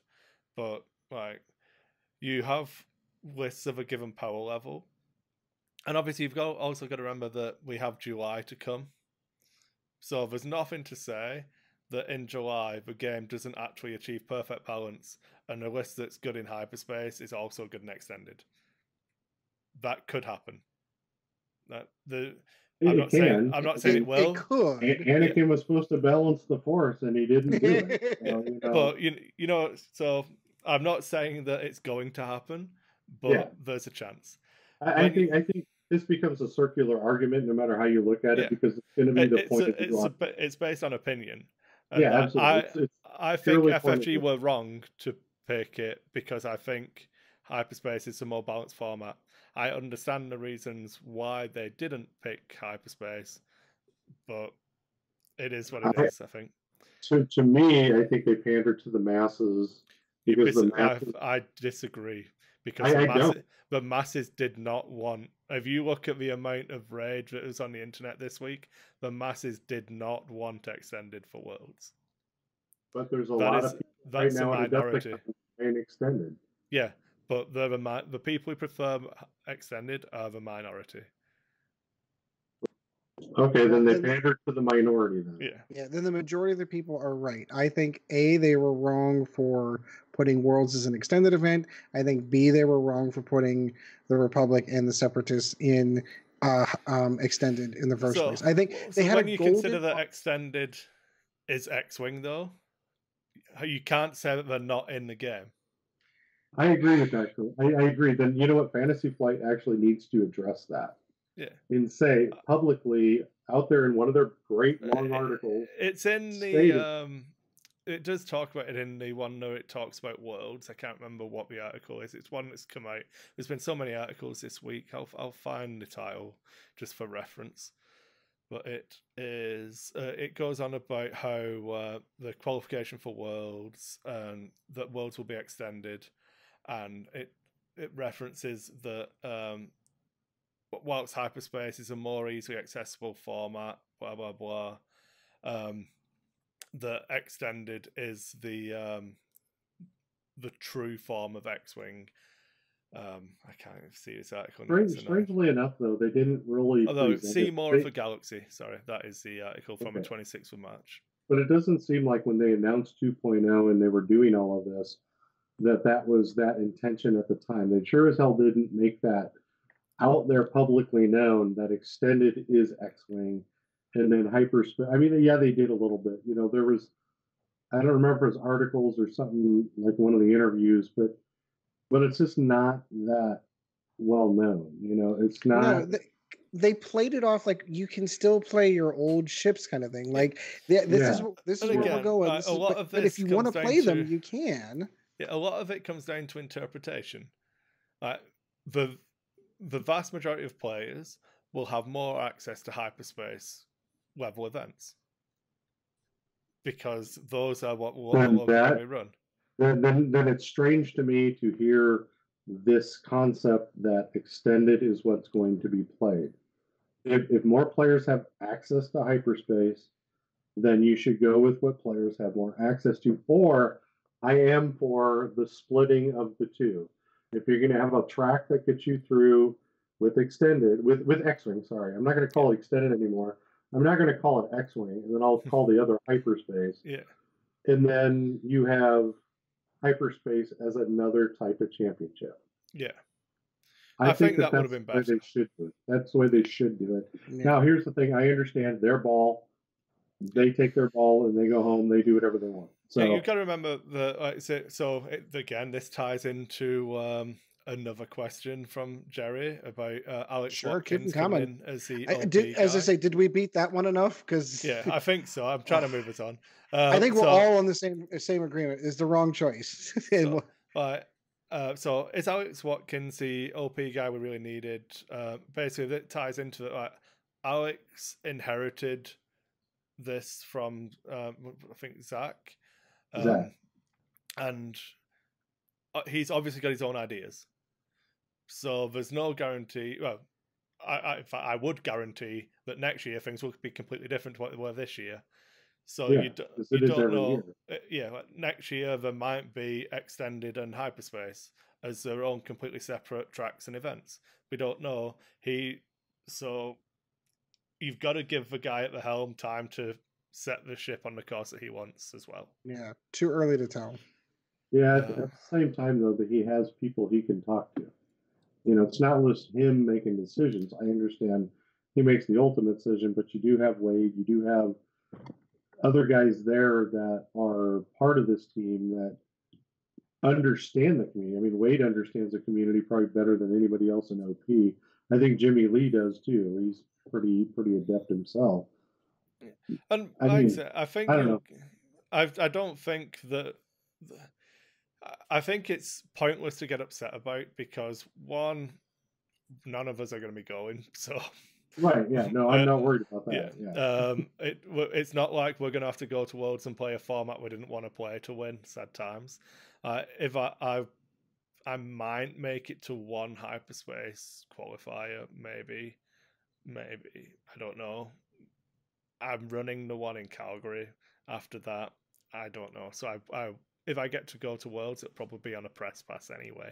So, okay, let's rattle through these because we're dragging on a little bit. It was a good question, though. It was a really good question with a lot of. Yeah, that was very good. Yeah, so this one is basically the same question but reversed. So Gustavo and Ronny ask. Well, Gustavo asks, what do you think is the most overrated ship in Wave 3? And Ronny asks, what's your favourite ship / build from Wave 3? So I think we can just hammer out most overrated and favourite in one part. So far, I think the Separatist droids with energy shells are pretty good, and that one's going to be my favorite. Overrated. I think the Ether Sprite. I'm sorry. Like, I mean, it's okay. But it doesn't have. I mean, if you're looking at it as an apples to apples, a single ship, it's pretty good. But it doesn't have the support to make it a great list. Okay, Sean, do you have a favorite, or think one of them's going to be overrated? My favorite is the Jedi Starfighter. Yeah, but then it's overrated because there's nothing else around it that's worth the crap. You know? Same answer for both. Yeah, it's just I can't. You know, when you create a faction, and I get it, I understand, not going to go down that road again, but you have to at least give it something. And they literally, like you said, Kris, you're looking at the Holy Trinity again for Jedi fighters. So you have to be 3 Jedi fighters out there trying to needle their way in, just like you had with Luke, Biggs, and Wedge. Yeah. I'm gonna have to say Anakin's my favorite because it's pretty beastly when you get to trigger all of the when you complete a maneuver stuff all in one go and it all pays off. So you get to do a 5k with him, then activate the droid, boost into range 1, trigger his ability to get the rid of the stress, then barrel roll from the chassis ability, and then wreck someone after you take your action. And yeah, it's pretty. I saw it firsthand. It's pretty dirty. Yeah, when everything comes together, it's pretty good fun. But so much so that we had to pause the game to make sure, like, wait, are we doing this? Yep, no, that's exactly how that works. Overrated. I'm gonna go and say the Infiltrator. I think the Sith Infiltrator's good, but I think people think that it's really good, and I don't know that it has the legs at the moment. Like Maul specifically, I feel like you can focus Maul down and he will just die. 10 health behind 1 agility. Yeah, whatever if you've got force or not, I don't care. It's not gonna live. And it's like, yeah, I got to shoot twice. Good. If you'd have been a better ship, you might have lived for 2 turns and got to shoot twice anyway. All that force isn't going to do a ton of good whenever you only have 1 evade to modify. Is he the most expensive ship in the game if you add in Supernatural on him? Maul with Super. Let's have a look. I don't know. You've still got Dash floating out there. You want Vader in the Defender? Well, that'll be the most expensive ship in the game. Yeah. Yeah, but I'm just asking. It should be. No, I don't. You can probably get him pretty hard. Like Cannon, we can give him an Ion for 5, Proton torpedoes for 12. Load up with all of these crew. The Apple let me put both Palpatine and Sidious on because you get to choose which side it displays. Give it some Connor nets, some static discharge vanes, scimitar title, supernatural reflexes is small base only. Oh, well, that's sense, and then a Kraken for a tactical relay is 140 points without supernatural. Pretty expensive.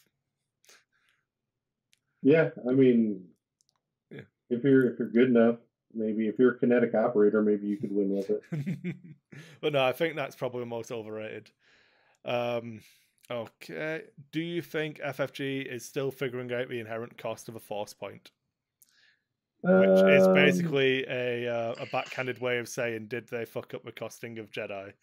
Yeah. I think in the initial run, I think they did. And I think that became blatantly obvious whenever they did their first points adjustment. Yeah, but I mean, I think I'd rather they did that though, you know? Like, because it was a new mechanic. They weren't quite sure how well it was going to play once it got released to the unwashed masses.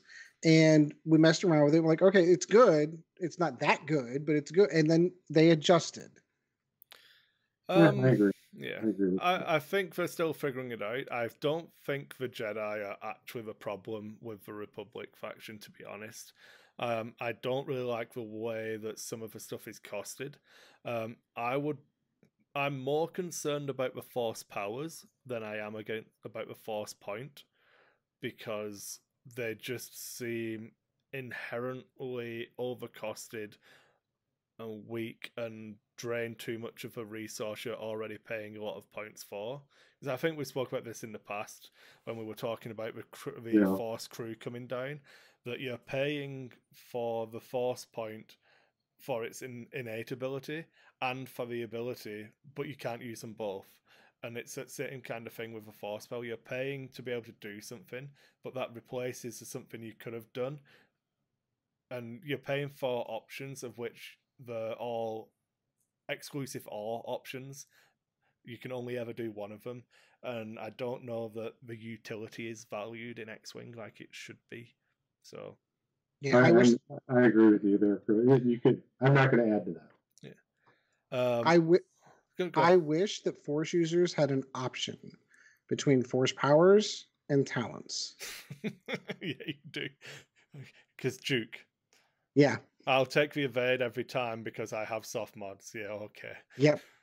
So like I think that and they're probably right to have done that, and it probably would have broke the game in horrible ways. Okay, Ed. If you like, let me play the next game we play. I'll run the same Anakin, but I'm going to put outmaneuver on him. Is that all right? Are you okay with that? No, I'm not. I'll play outmaneuver Anakin. I get it. Yeah. I get it. There are certain instances I think would have been interesting to be able to put a talent in there instead, but that's neither here nor there. Who's better with a Vulture mini swarm? Kraken plus what or Seer? So we're saying Kraken, but it's basically between the two pilots. So what will you get? He gets rerolls when you're for each friendly ship at range 1 of what he's shooting at. Or Seer is the one where if you get people in bullseye, you can spend a calculate to be crack shot. Too situational. What happens all the time? Yeah. I think what is much easier to play around. The initiative sits at a better level in that it matches your 3s.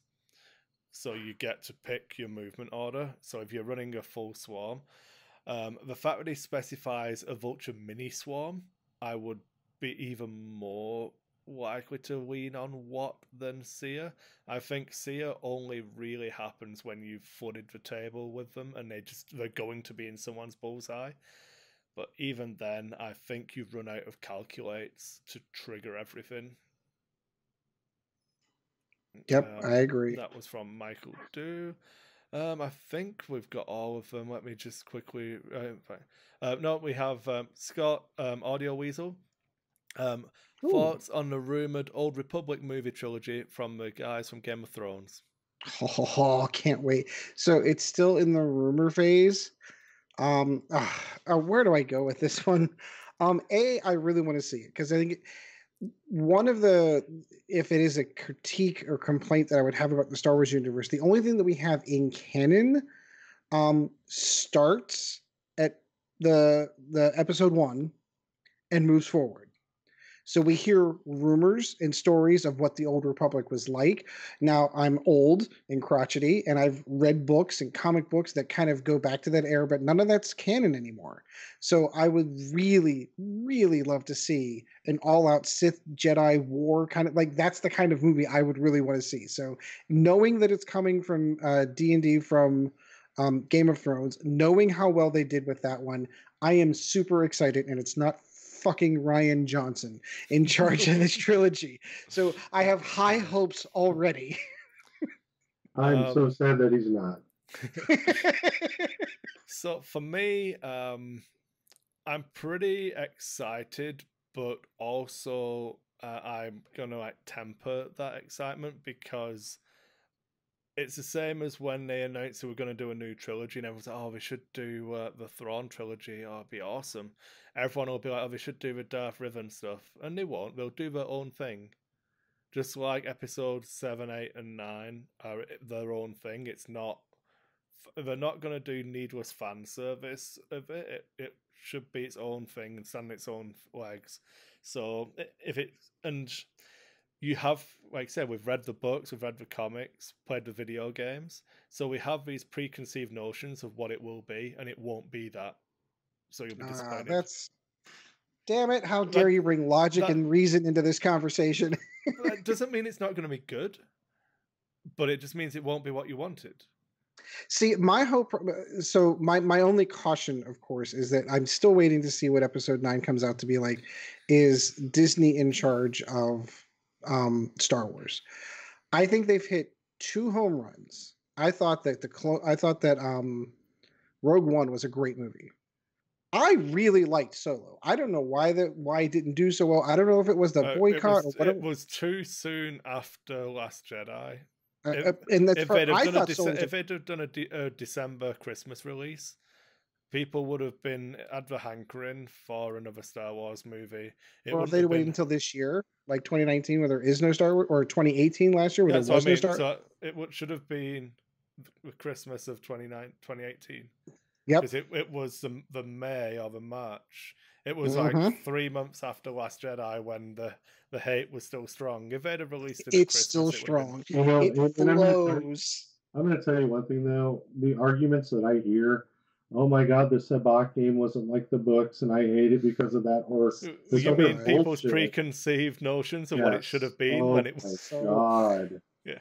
Shoot me now. You know, I'm gonna call it for questions. So if I've missed your question, I'm really sorry. There was a lot, and I didn't do them in order. I didn't answer Jerry's about how the buzz droids work because I'll do a separate YouTube video on that on DiceHate at some point. Or we'll do another rules show. He'll kick my ass on Vassal. He'll show you how it works. Yeah. Hey, wait, real quick, last one. Did everyone see the leaked poster? I know I posted it in the chat. If I'm going to be pissed about something, it's C-3PO holding a bowcaster. I'm still mad that Han Solo fired that off because it blew my preconceptions of, hey, these things are so powerful that only Wookiees can hold them. That's why Wookiees carry them. Wait, why is Han one-handing that weapon? That's not cool. So now C-3PO can carry one. Sure, why not? It's probably not real. It's probably not real. Probably not. But if that is the case, you have to wonder what happened to Chewie. Yeah. If you're down to C-3PO picking up that weapon, something has really gone wrong here. Maybe Chewie is in a backpack on C-3PO's back. Could be. Well, you know, hey, it is J.J. Abrams, so he's going to remake episode 6 and episode 9. So yeah, well, since he didn't get to do episode 7 or he didn't get to do episode 8, he's got to do. He's got Empire Strikes Back and Return of the Jedi rolled into one film. Yeah. Right. So my question before we close out and then do final statement-y crap is I've got space for one more squad. In my case, I've got 5 squads ready to go. So I've got a TIE Swarm. I've got the Vulture Swarm. I've got Anakin and 2 Arcs. I've got the Scum list with Han. And then, what's the other one? That's only 4. I've got a First Order list, which was the one I gave you, Ed. But I dropped I've dropped advanced optics off midnight to just save points and have a deeper bid. So that leaves me room. I've got space for one more squad. So should it be Resistance or Rebels? So I'm going to say Resistance, and my list will be Poe Dameron and the bombers from Last Jedi. Okay. Poe and bombers. Because you hate Kris for some reason. Yeah, it's just I'm teasing. Conceptually, that should be a decent list. It's not, of course, but So I've got a Resistance list, kind of. So it was a relatively beefy Poe. It's like 83 points or something. So it's like BB-8, Black One, Heroic, because it's Poe. Why wouldn't you? And I think that might be around about it. The configuration. Then are you looking for an X-wing list or a hyperspace list? So Resistance are one of a few that I feel like you just take the same list in both. Yeah. So I was looking at Poe with Heroic, BB-8, no tech. It was Black One, 79 points. So I must have had something else. It doesn't matter. Then the 2 A-wings that are Initiative 5, both of them with Trick Shot, but Lulo gets Heroic as well. Because I think Heroic's fine if you're rolling 2 defense die. Yep. I don't really care about it on offense. I think the chance of it triggering on 3 dice is pretty low. Then it was the final ship to put in it. I've got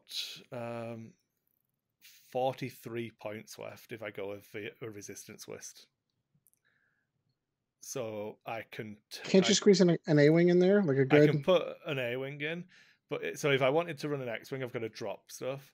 So what I considered was just because I've never seen anyone run him, is Zari Bangel is the Initiative 3 35-point A-wing, where you don't skip your perform action step if you bump. I like so that. You can use him to block or just get into weird positions, like bump into someone and then barrel roll off them and stuff. It just seemed fun and engaging. I don't know. Yeah, no, I like that one.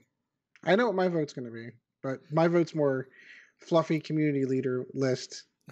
You ready for it? Yeah. You should go Rebels, and you should do X-Wings, because it's called X-Wing. I don't want to run Trench Run. Then don't run Trench Run. Run 2 X-Wings and a Y-Wing. Go Luke, Wedge, and Horton, Psalm, or Dutch. No, don't go Dutch. See, I was hoping we'd have Chad on, so we'd have 3 people, so we could get a faction, and then we could get a vote on the squad from the listeners. So gotcha. Well, I've got another list you can run, but you're probably not gonna. I was doing some math while we've been playing around with this. You know, you can squeeze in 4 arcs and a V19 in a single list, right? At 193 points. Yeah, I do. That's your 4B1Z right there. I'm not doing that. One, I might try that. I'd have to buy another arc. So yeah, okay. Like, I've got 7 points to play with. I might be able to pull this off. What I'll do is I'll put a poll up on Lack of Focus for a week for if it should be Republic or Resistance. And then when we record again, we'll try and nail down the last squad. And that will basically be staying in my box until the July points update, or unless Wave 4 comes out first. And then you have to adjust it again. Yeah. Well, yeah, once something new happens, I rip them all apart and see what I want to do again. Yeah, I've got to build that Trench Run list just because I'm so stuck in my ways. I want to try something different. Maybe the next game, well, obviously we still want to play Wave 3 for a while, but I want to fly this 4B1Z list for the Republic. I think it should be fun. Okay. So that was a really long segment. I think I should probably close a good conversation. Yeah. All right, so that will do it finally for episode 21. I do want to thank everyone for joining us. Of course, Kris, we do have some housekeeping to do. I'm going to let you kind of take over because Chad's not here, so you get all of it. Okay, so feel free to email us at lackoffocuspodcast@gmail.com. It comes through to my phone. If anyone emails that, I get instant notifications, so I'm pretty good at responding to those. So you've got access to Kris's pocket right there. I respond pretty quickly. If they message us on our Lack of Focus podcast Facebook page, for example, I always check those and respond to that as well. Generally, people assumed it's me, and they're normally right. I know Chad does comment on stuff as well. But if you want to have questions for any of us specifically, you don't have to wait for us to post the thread. You can always just email us and stuff like that. If you've got lists you want to submit, do that.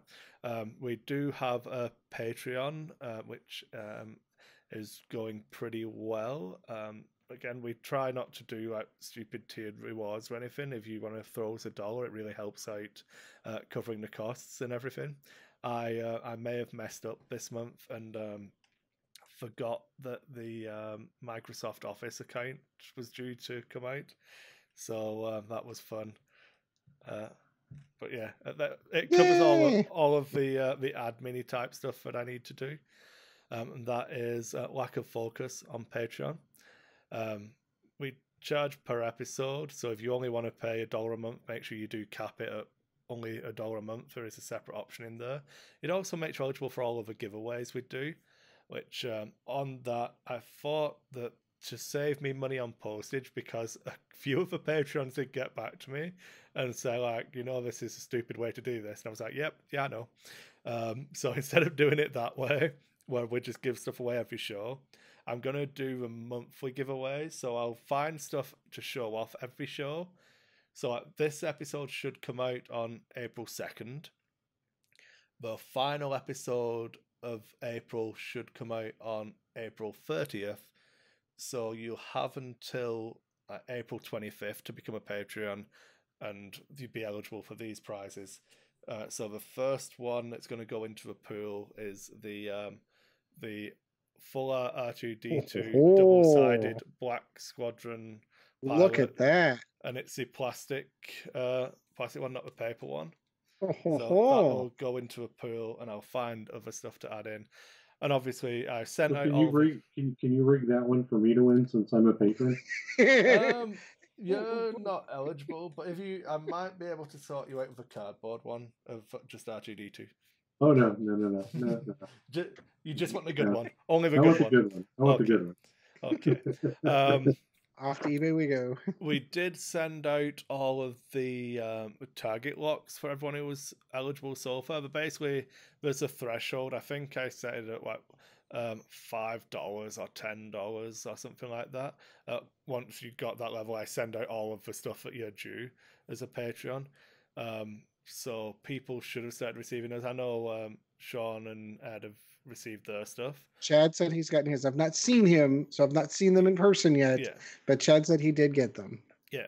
But yeah, so Ed, if you can see through my non-camera, you can see what they look like. My problem is I'm in the middle of a meeting whenever Kris sends out that request for addresses, and by the time I respond, Kris is like, I already put it in the mail. I'm like, God damn it. Yeah, whichever one of you responded first between you and Chad was just going to get all of the stuff, and then it's up to you to split it all up between you. Right, that means I got to fight him for him. Yay. Yeah. We finally got the masking working for Target Lock Hunger, which the patrons help support as well. So you can check out them and support that good cause. I know the campaign against cancer is coming up as well, so you should check those out.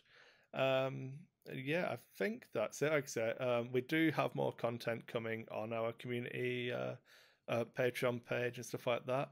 I try and tie it all together, so you don't even have to be a patron to actually look at it.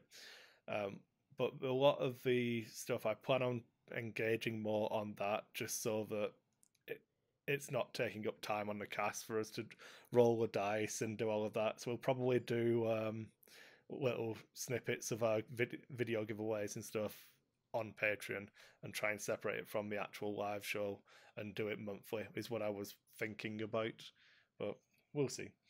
It doesn't mean there'll never be giveaways again, because I'm an idiot and like giving stuff away, so there we go. But yeah, thanks everyone, we love you. Excellent. All the stuff that Chad normally says. All right, Kris, always good hanging out with you, my friend. Oh, it's good to be here. Sean, always good to talk to you, my friend. Yep, good to be here. Hopefully, if I can, between internet and my back, we just got to get you one of those government fiber lines, man. Yeah, that'd be nice. Yeah, I would take that. It's this internet crap is driving me crazy. So, but yeah.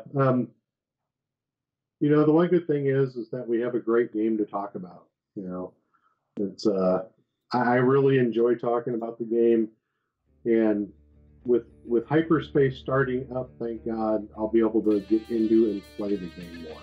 And that'll be the fun part of it. So looking forward to that, and you know, maybe I'll get lucky and not break in half and you know, be able to make it the world. Thank you once again for joining the Lack of Focus X-Wing podcast. Check out DiceHate Productions for all the latest episodes, and we'll be looking forward to seeing you again next episode. Really appreciate you guys tuning in for this one. I'm looking forward to the next one. And as always, guys, fly casual.